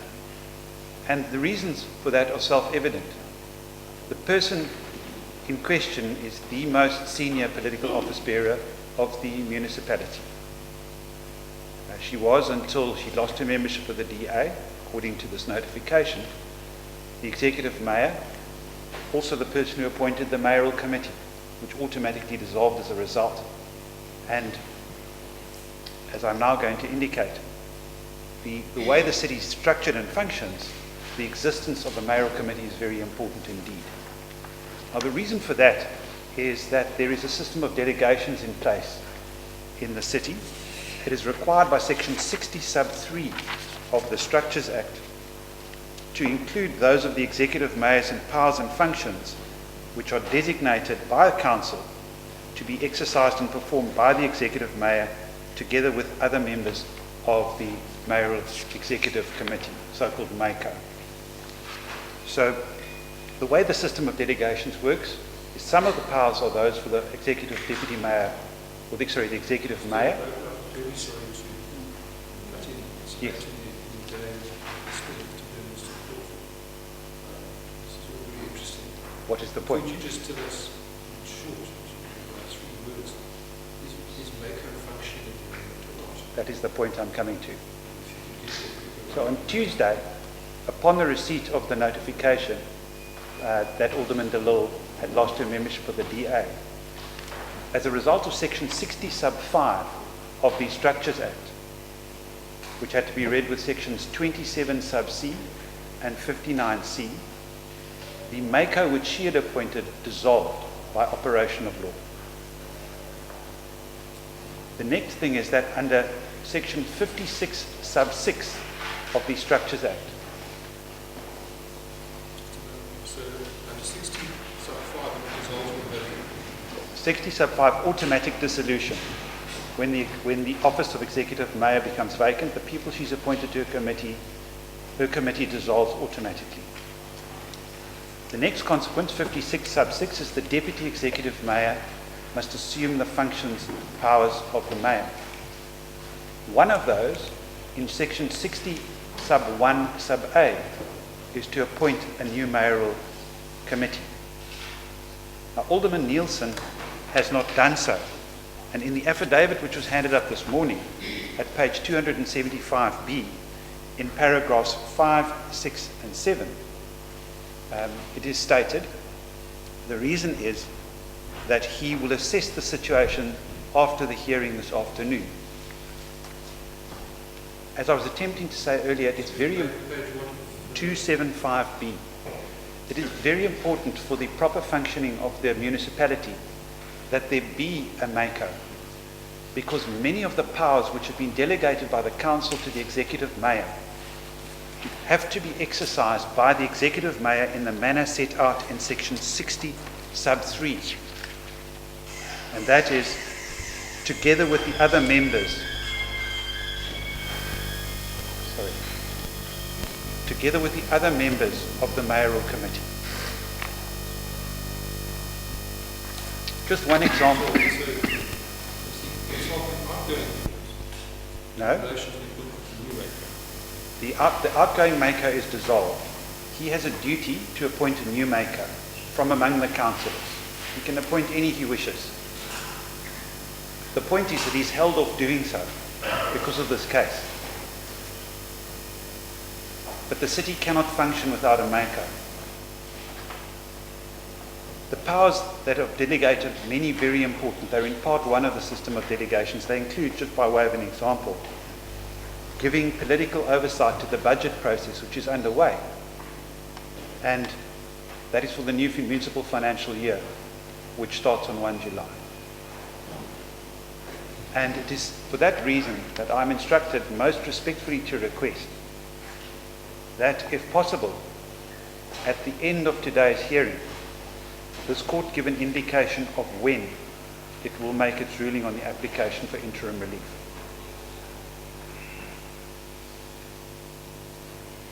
And the reason for that is that the Deputy Executive Mayor will be assessing the situation after today's hearing.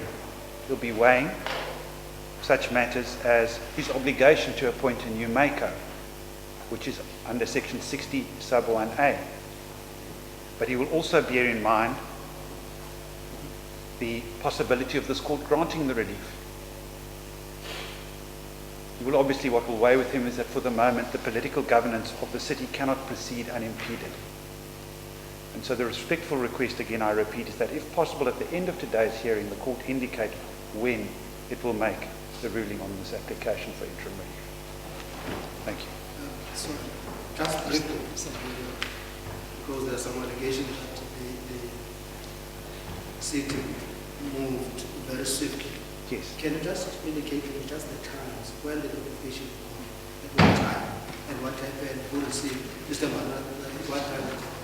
It's not clear from the affidavit. It's not clear from the affidavits when Mr. Self's letter was received. But what I can say, Some of the allegations that they moved very fast. So that is what I want. it certainly seems to have been a matter of hours. What we do know is that the letter to the IEC was sent just before 9 o'clock on the morning of Tuesday morning. One sees that at page 262. The covering email is at 8:55 a.m. and the acknowledgement of receipt was received at 3:53 p.m. that day. So what you can confirm is that It happened swiftly. it happened very soon. Absolutely, and as Mr. Mbandazayo says in paragraph 8 on page 261, and Mr. Smith in his confirmatory affidavit, because he also wrote lots of letters to people explaining these consequences, and I'm referring particularly to Mr. Smith, page 274, 274, at paragraph 10. He said he too acted promptly. He says he acted in good faith. He said he informed the applicant. He informed the other political office bearers in the city whose positions were affected. Those are the MACO's member. He informed the municipal manager. And if you look at all the letters, they attached to Mr. Mbandazwayo's affidavit, and one of them to the MACO members, a copy is attached to the Alderman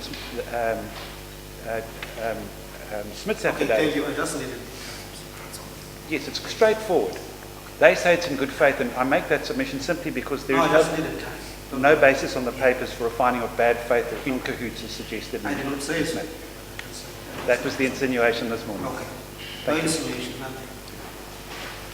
Thank you. Thank you, Mr. Gray. Mr. Paul. Thank you, my lord. If I may just maybe quickly, I would like to hear you on the Your Lordship could just bear with me. I would like to hear you on the attack on the prima facie right. Yeah. The purpose of an interim interdict is to prevent a wrong going forward, and it was pointed out by Mr. Rosenberg that the wrong has happened, and the purpose of an interdict to preserve the status quo would be to preserve the status quo as it stands now. I'd like to hear you on that, please. Yes. Okay. Well, that's the first issue I dealt with this morning, but I'll give it another go. The status quo is that the applicant is the mayor. The applicant is a member. The applicant is a councillor. Why? If that is the status quo, why is she bringing an application for reinstatement as mayor? You know, this happens every day. When people, if you are suspended at work, for example, you come to court and do an urgent application for to be taken back. The court cannot say to you, well, if you are not suspended, why are you here? Or they can, even worse, it can't say, well, you can't be put back in your job because you've already been suspended. What is that? The whole point of having interim relief is that is based on the mere fact in a case such as this that the so-called act or unlawful conduct that happened is not almost is void ab initio. Let me put it that way. In other words, remember that the relief that is sought in Part B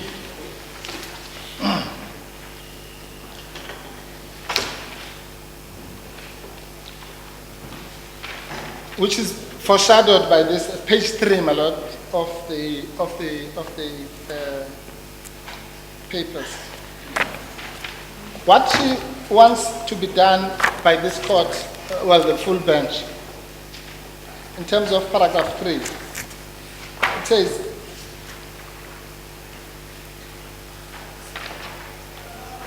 she'll be seeking relief, and I quote, declaring that the applicant has not ceased to be a member of the first respondent, and that she has not ceased to be the executive mayor of Cape Town. Yes, Right? that's So the- what that's Mr. the Rosen- Part B relief. I'm sorry. Yes, but that's Part B is Part A and Part B are symbiotically related. The point I'm making is that Mr. Rosenberg is quite wrong to say what the applicant seeks is effectively, she said, I think he used the word reinstatement or a similar word, or a reversal, or whatever word he used. That's not what she's asking for. She's not, there's a difference between a person who does that and a person who says, I will seek relief to say that my membership has not ceased. It has never ceased. It has never happened. Another proof to show that Mr. Rosenberg is wrong, if that's not enough, is because he says that she comes here to ask for a reversal or whatever. At 3.1 of the papers, the very first paragraph of what Mr. Lille says, the parties are as follows.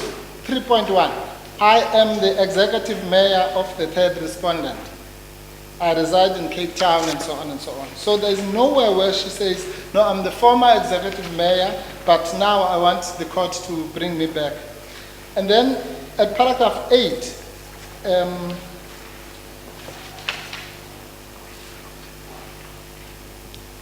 or rather page 11, sorry, paginated page 11.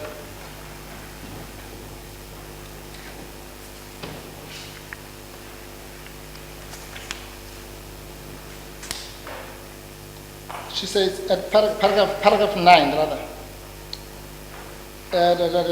In this urgent application, I request that the pending of the notice of motion in which the validity of the automatic expulsion clause and its application to me will be tested, that the status quo be maintained, i.e. that I be permitted to remain a member of the party. Yeah, but that requires us to determine Part B relief. No, it doesn't. Part B will be determined at Exactly Part B. what the Deputy Chief Justice warned against in the outer case. No, the outer has absolutely no application in this case. Let me explain why. Outer says correctly that if your only basis for asking for interim relief is review, in other words, Part B, what we call Part B here, then all the considerations that Musaneke DCJ was talking about apply. This is not such a case. Here, you have what Mr. Rosenberg calls, there must be rights, I'm quoting him verbatim, he says there must be rights which exist as a matter of substantive law. And he's right. What are the rights which exist as a matter of substantive law that are in play in this case? There are about 7. One is her right to membership of a party in the context of a multi-party democracy. It has got nothing to do with review. It's her right, but all of us have that right. So she wants to assert that right, and she has to establish its prima facie existence. 2 is her right to fairness, right? Call it what you will. You can call it a right to Audi. You can call it a right to due process. It doesn't matter. I'll give an example. At page 255 is where these are the points that were argued this morning by Malena Jr. At page 255 is the genesis of this whole thing. Mr. Self receives a complaint from Ms. Kopane, Ms. Patricia Kopane. And then he immediately sends it to the FLC. Let's just stop right there. If we are correct that that step was unprocedural in terms of the Constitution, then the whole thing is dead on arrival or at birth, stillborn. The thing about the vacancy, what have you, and all the things that followed, will have been, a result of an unlawful process. So you can't, survive by your own unlawful action, so to speak. But anyway, at this stage, prima facie, let's assume that is the second right. Right to due process, to fairness, Audi, whatever. And in respect of that right, this question about consistency becomes relevant. Whether what applies to Mr. Maimane applies to Ms. Lille, and so on. Because consistency, we must remember, is a species of fairness. So if you treat two children differently, without any particular rationale to do so, then it is patently unfair. So inconsistency, such as the one we're pointing out at a prima facie level, would be a species of that. Thirdly, she is asserting her right to hold the job of a councillor, to which she was elected by the people of Cape Town. And it doesn't help to say that, no, she was appointed as because she was a member of the DA. It doesn't work like that. All the posters that were put up there with the face of Ms. Lille, people voted because of the DA, but they also voted because of her. So you can't separate those two things. It's just a fallacy to say that she doesn't have that right, or that the DA was just voted because it's the DA. Nothing, as Mr. Rosenberg used the word, it had nothing to do with Ms. Lille. That surely can't be the case. Fourthly, she's asserting her right to hold the position of mayor, to which she was elected by the council, right? Fifthly, her right to dignity, which relates to what will happen in the 2 weeks, and how she will be viewed as if her unlawful firing is maintained. Sixthly, we spoke about the right to freedom of expression, insofar as this was a radio interview. And only seventhly, she's asserting a right to review the decision under PAJA if it applies, or under the legality review, and so on. Why did she need an interdict to assert her right to review? Well, let's assume she doesn't, for example. Then she would have these six other rights that are, that's the whole point I'm making, is that there are rights which are independent, which have nothing to do with the outer standard. So let's assume, therefore, outer applies. It will not apply to all those other 6 rights that she seeks to apply. How are those 6 rights infringed if the court fails to refuses to give an interdict? Because let's just take one. Bearing in mind that she can assert all of those rights before the review court. No, let's take anyone at random. Let's take her right her constitutional right to the membership of a political party. That right will be infringed every second between now and the time at which it is determined that it was unlawfully taken away from her. Every single second. She'll be the only South African that I know who does not have a right to belong to a political party of her choice. The only one out of all the 50 million... She doesn't have the right to be a member of the DA, but she doesn't have a right to membership of the DA.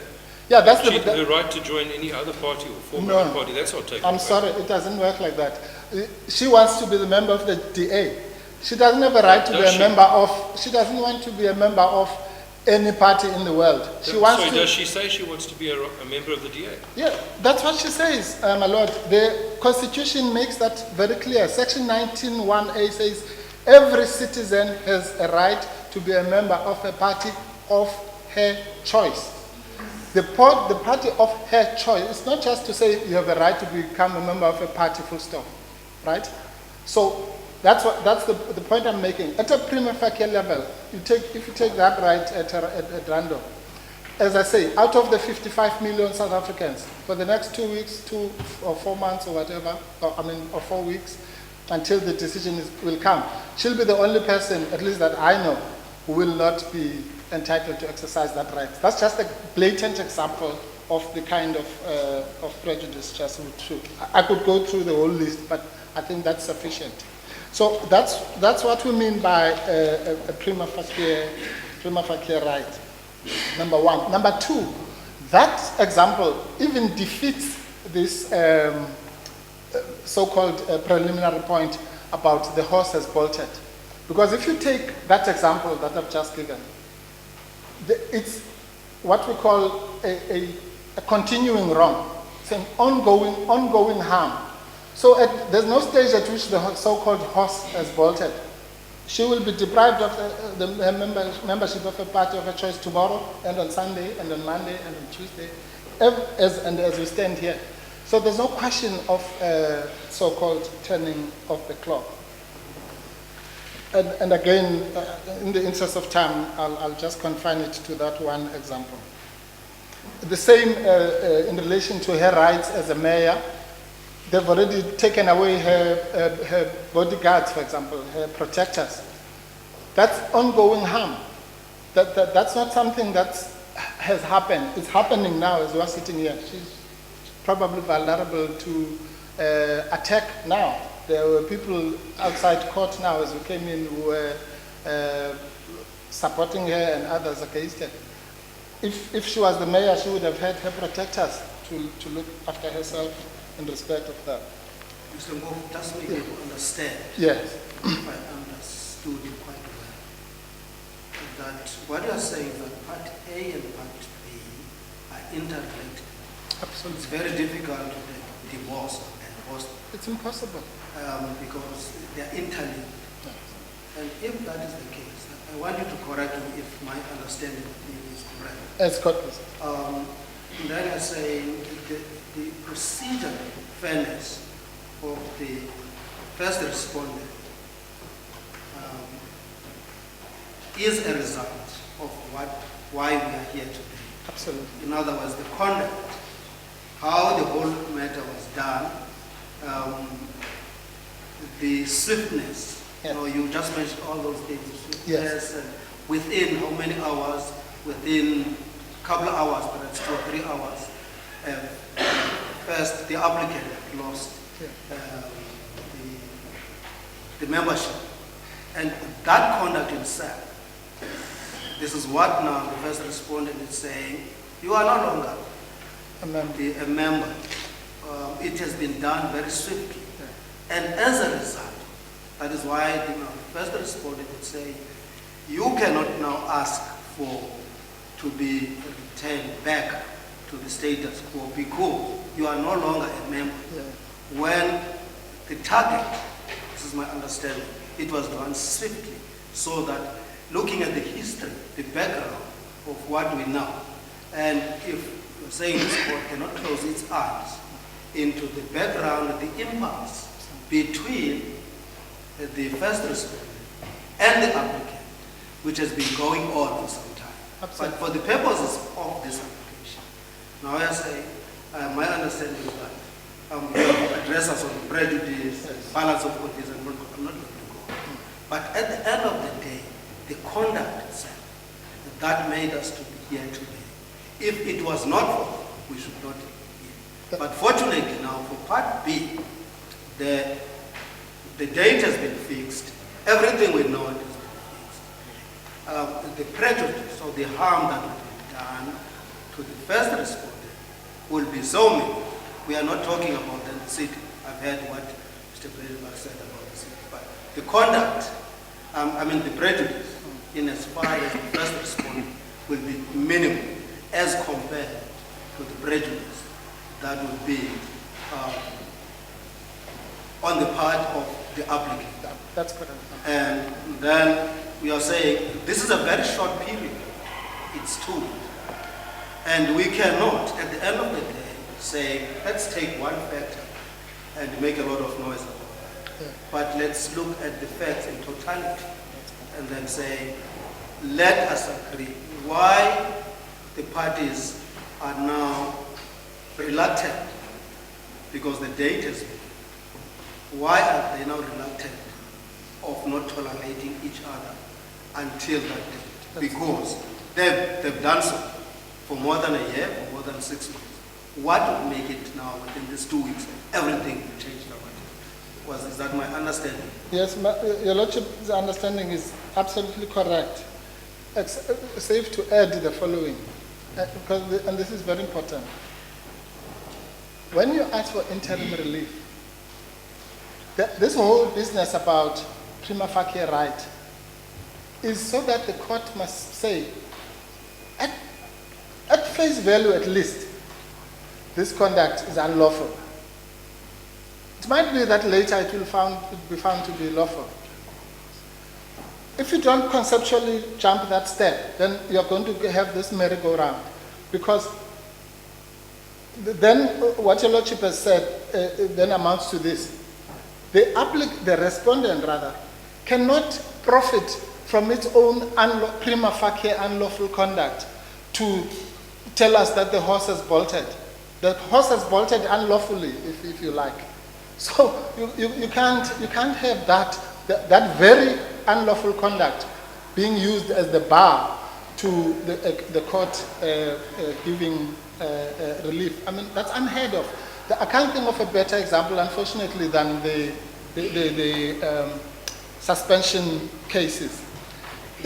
In other words, if I'm suspended at work, the code of conduct says you must be given your charges, you must be given 10 weeks, and what. And my employer just wakes up one day and says, you are suspended, to forget about the 10 weeks.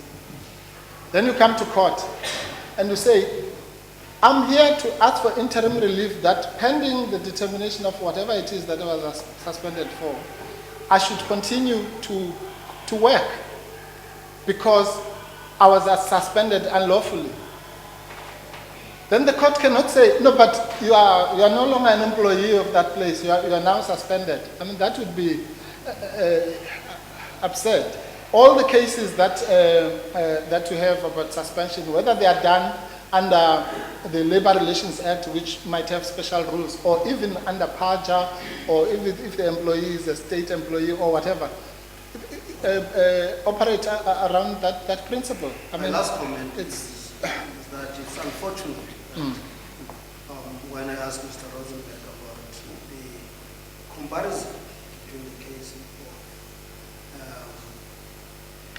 the applicant and that of the leader of the DA, which was some of those articles. Because also there, if one reads them, even if one doesn't have the full text of what he said and in what context, but if one looks at that, it's unfortunate because he could not, because the allegation of that, now the first respondent is picking and choosing, saying, I'm going to pick this one and then, but in other instances, there was nothing. It was unfortunate because there was nothing he could add on saying that it was. And the fallacy, my lord, the fallacy of that argument, it goes to this thing about the so-called mechanical application. Mr. Rosenberg's first point when he stood up was that the determination made by FedEx was mechanical. Well, nothing could be further from the truth. The first reason for that is because that clause which he read, I think it's at 122. Yes. At page 122, paragraph 9, after all these things have happened, it says, in the event of a determination, in the event that a determination is made that the membership has ceased. At the bottom of 122, Miller.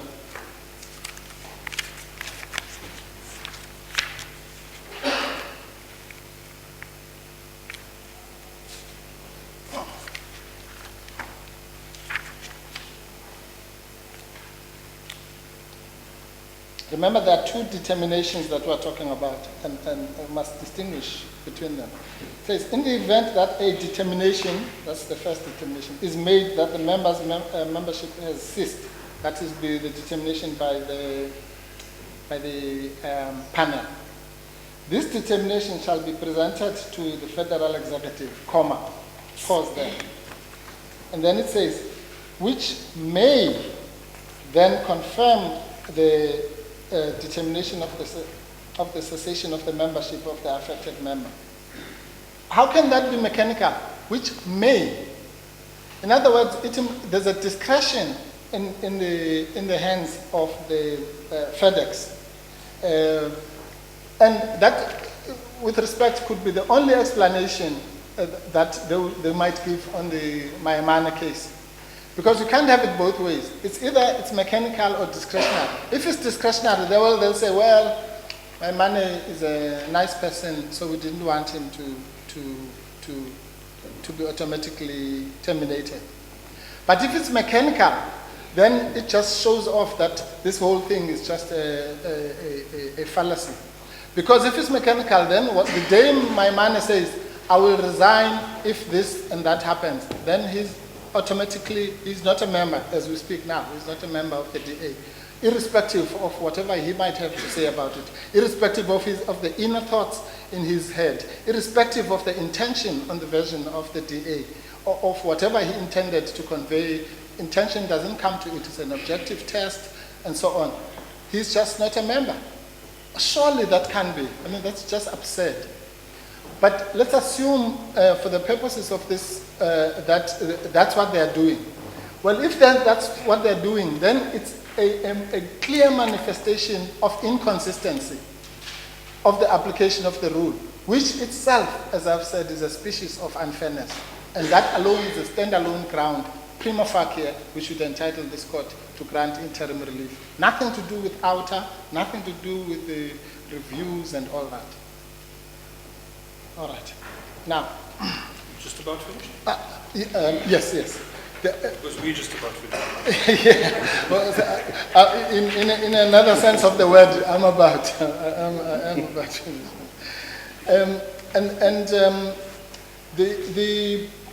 The next question is that we're told that, this is an interesting one. When your Lordship put to Mr. Rosenberg what prejudice the DA is going to suffer, as standing here, I still don't know what he said. But at best, there was something about the DA will now have a mayor in an important municipality who has resigned, something like that. The point that was made, if I understood it correctly, was that the applicant will not subject herself to party discipline. No, that point was made by you, my lord. I'm saying, Mr. Rosenberg, when he was responding to this aspect, said that the DA would have a mayor that is not in a major city and so on and so on. But your Lordship then came and said, isn't it that she won't subject herself to discipline? That's when I said, well, let's not deal with matter that's not in the papers. But be that as it may, the point of the matter is this. Even if that was... The suggestion was that putting her in charge of a major metro is a risky situation. Yes, no, that's true. That's what I've just said. Thank you. So, now, what really does that mean? It means that to the DA is more important than the citizens of this country, or at least the citizens of Cape Town. Because its own questions of factionalism and the image it might have or whatever must now take precedent, so that this city must not have proper administration, a MEICO, and all the things that Mr. Breitenberg was referring to. Simply because it's not going to look good for the DA. It's risky or whatever. I'm sorry, it doesn't work like that. That's the point I was making earlier when I was saying you cannot circumvent the constitutional structures of the city and the rights of the citizens, let alone the rights of the applicant, simply for...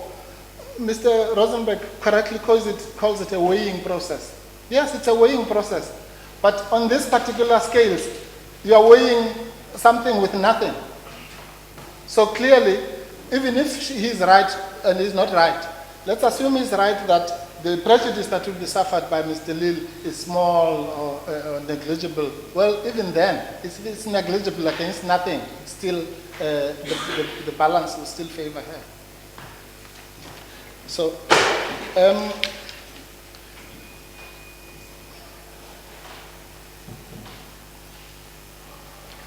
then of course there's this last point about the MACO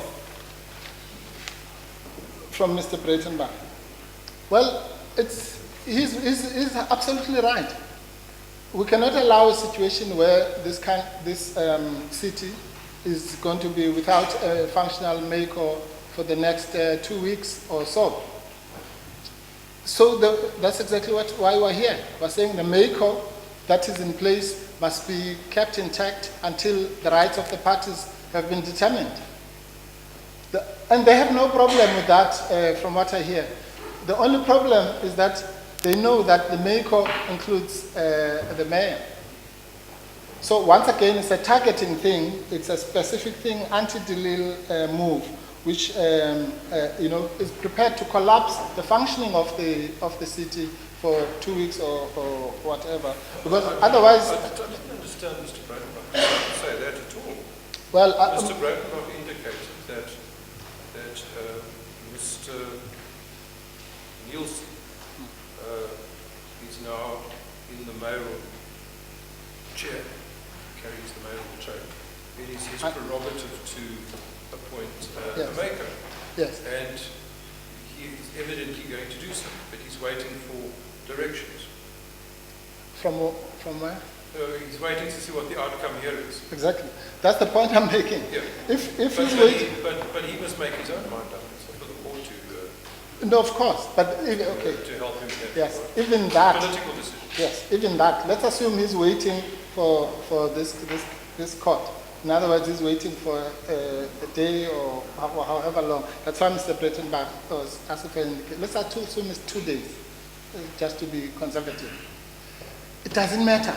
The point of the matter is, why should the city and the citizens of this city not have a functional MACO for that 2 days, if it can be remedied by a court order? 2 minutes, whatever. It doesn't matter.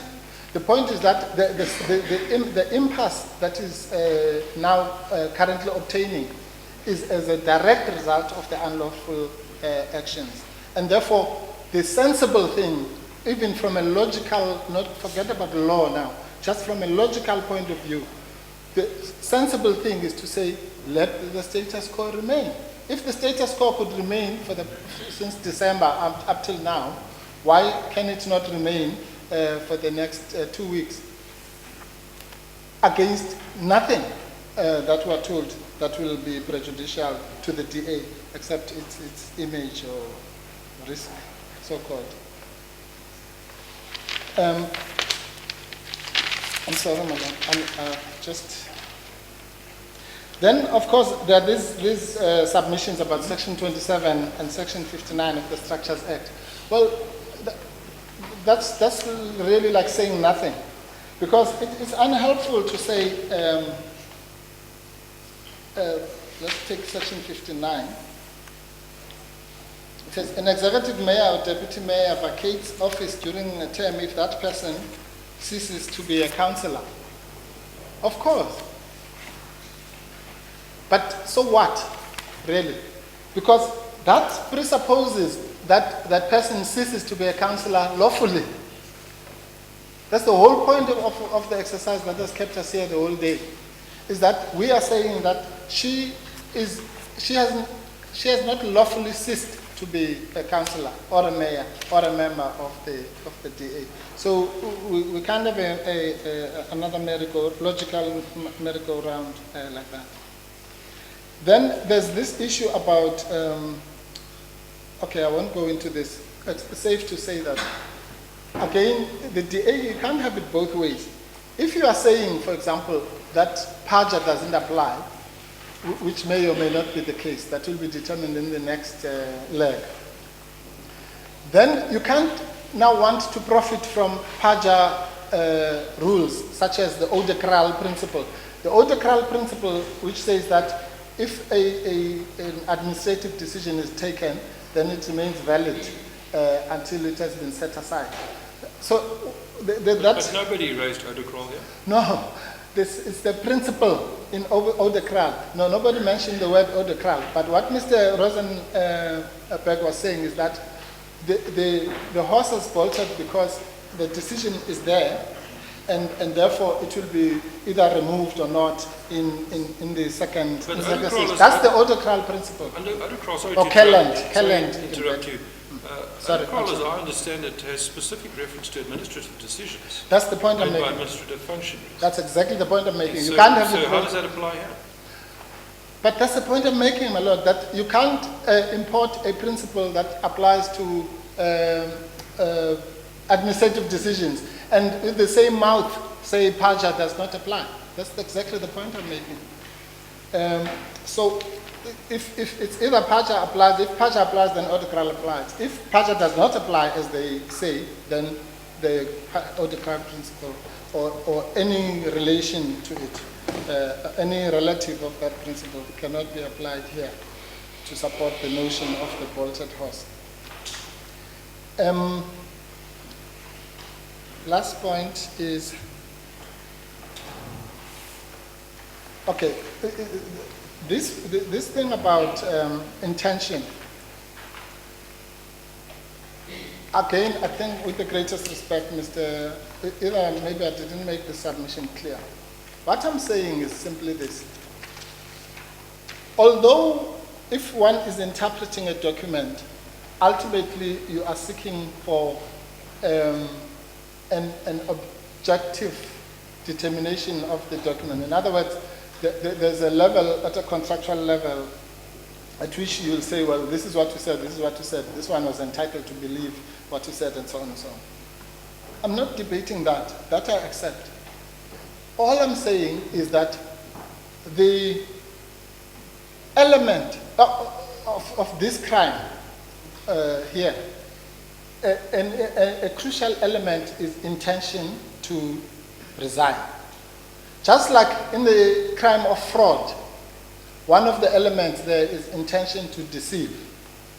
So there is no other way in which you can establish the existence of that particular element of the thing without dealing, because it's intention. Whose intention? Patricia de Lille. So it's a subjective, it's a search for her subjective intention, not that of a reasonable person. The reasonable person might interpret the document, that's a different matter. But what we're after in the wording of 3152 is her subjective intention. That's the only distinction I was making. And then, for what it's worth, I've said this point is going to be dealt with in the final stage. But just bear it in mind, my lords, because it might assist in determining what is likely to happen. Here is a party. You call it waiver, call it acquiescence, call it the doctrine of election, whatever. But here's a party that has been made aware by Ms. Kopane on the 2nd of May that the cessation of the membership has happened. 2 days later, 3 days later, it is still engaged in trying to get rid of her using the recall clause. So you can't have it. But if you are trying to recall what, you can't recall somebody who's not a member. So, but Is the election or waiver point taken in the papers? no, it's the fact. Because a waiver is not going to be lightly inferred. Okay, all I'm saying is I'm asking, has it been pleaded? no. This is a legal point. I'm saying which arises from the facts. All that will need to happen for the next court, hopefully, is for me to say to them, on the 2nd of May, this party A became aware of this position. On the 4th of May, that same party acted in a way that made it to behave XY.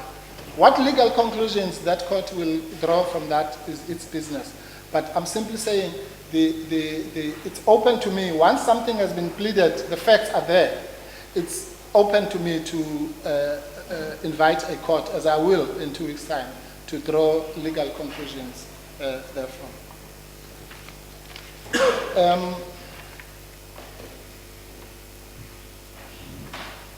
Then, okay, I'm sorry, just a quick one. On the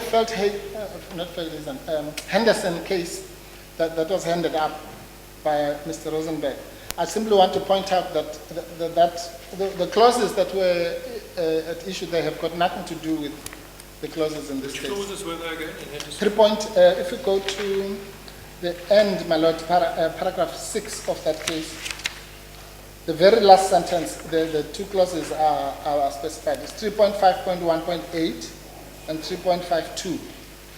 3518 And 3.5.5, I'm sorry, 0.1.8 and 3.5.2. Whereas here we're dealing with 3.5.1.2. So it's very interesting, whatever they said about those clauses, but it had nothing to do with the clauses.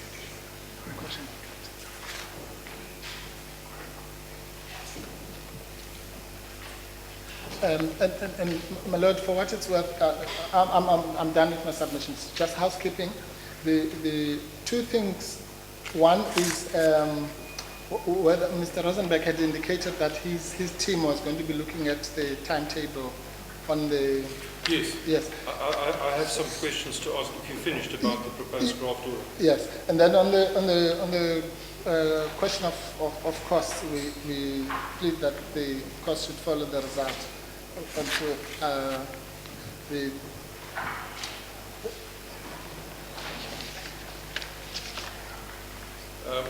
Mr. sorry, Korfu, is this draft order, when I'm looking at the timetable in paragraph 3, was that negotiated between the parties, or is that your class? No, that's the point I'm making. We gave it to the parties. We understood that there's no problem, but Mr. Rosenberg indicated that his team was going to panel beat it or maybe make some suggestions. So I just wanted to indicate if it's fine with them, then we know it's fine. If it's not, then if the court can interrogate either one of us about it. But if the parties agree, at least we can establish whether the parties are added on it. And then, my lord, at paragraph 1.2. It's common cause that order can be met. Yeah, no, I just wanted to make a correction, an amendment, which I'm indebted to my learned friend, Mr. Breitenbach, for pointing out that where we say there in terms of clause 18.1.a. Section. 1.2. Yeah, no, it should be item, actually. Item 18.1.a of Schedule 1 of the Act, of the Structure. Item 18.1.a of Schedule 1 of the Structures Act. How is it correctly written? Is the 1 and A in brackets, or is it 18? Yeah, no, the rest is fine. The rest is 18.1a of schedule? Of the schedule, of Schedule 1 of the Structures Act.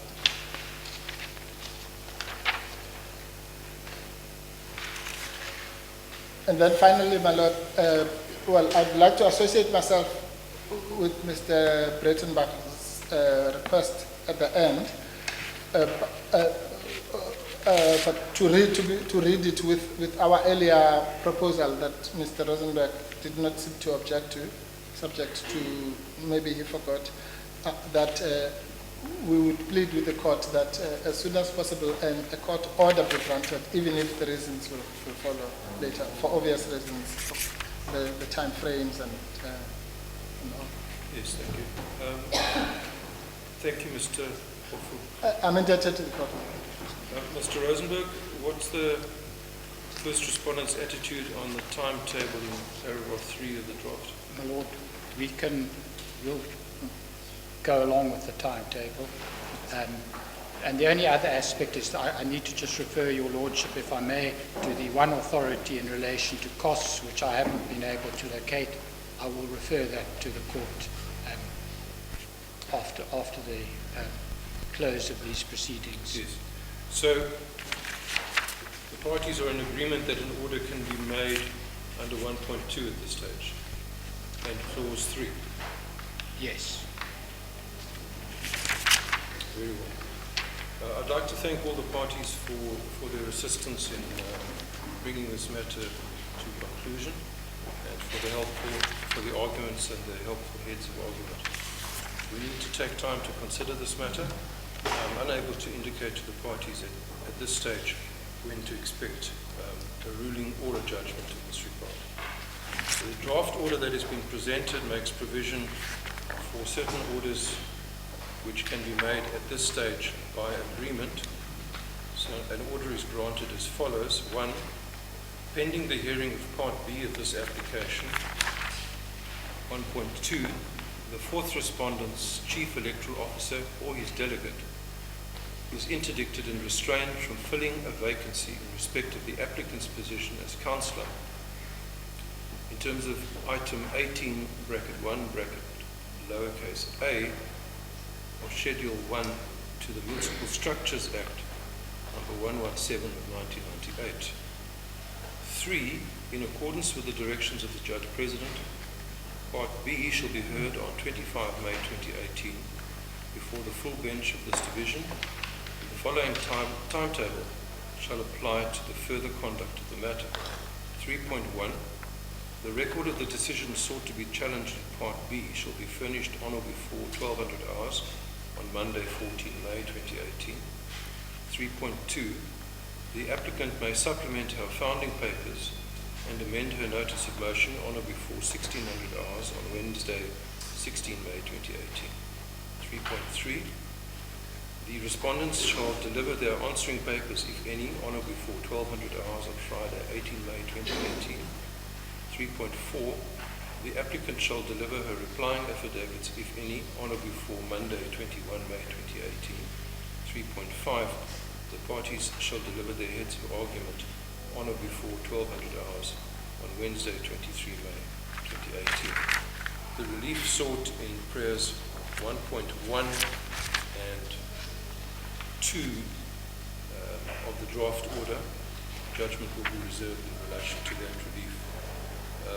For purposes of housekeeping, as far as the applicant's attorneys are concerned, for supplementing the files, both files, my brother and I, will be kept at my chambers. I'm not going to send them to the registrar or to the judges who are to be allocated to hear the matter until the files are supplemented. So if the attorneys wish to access them, they will be available in my chambers throughout the course of next week.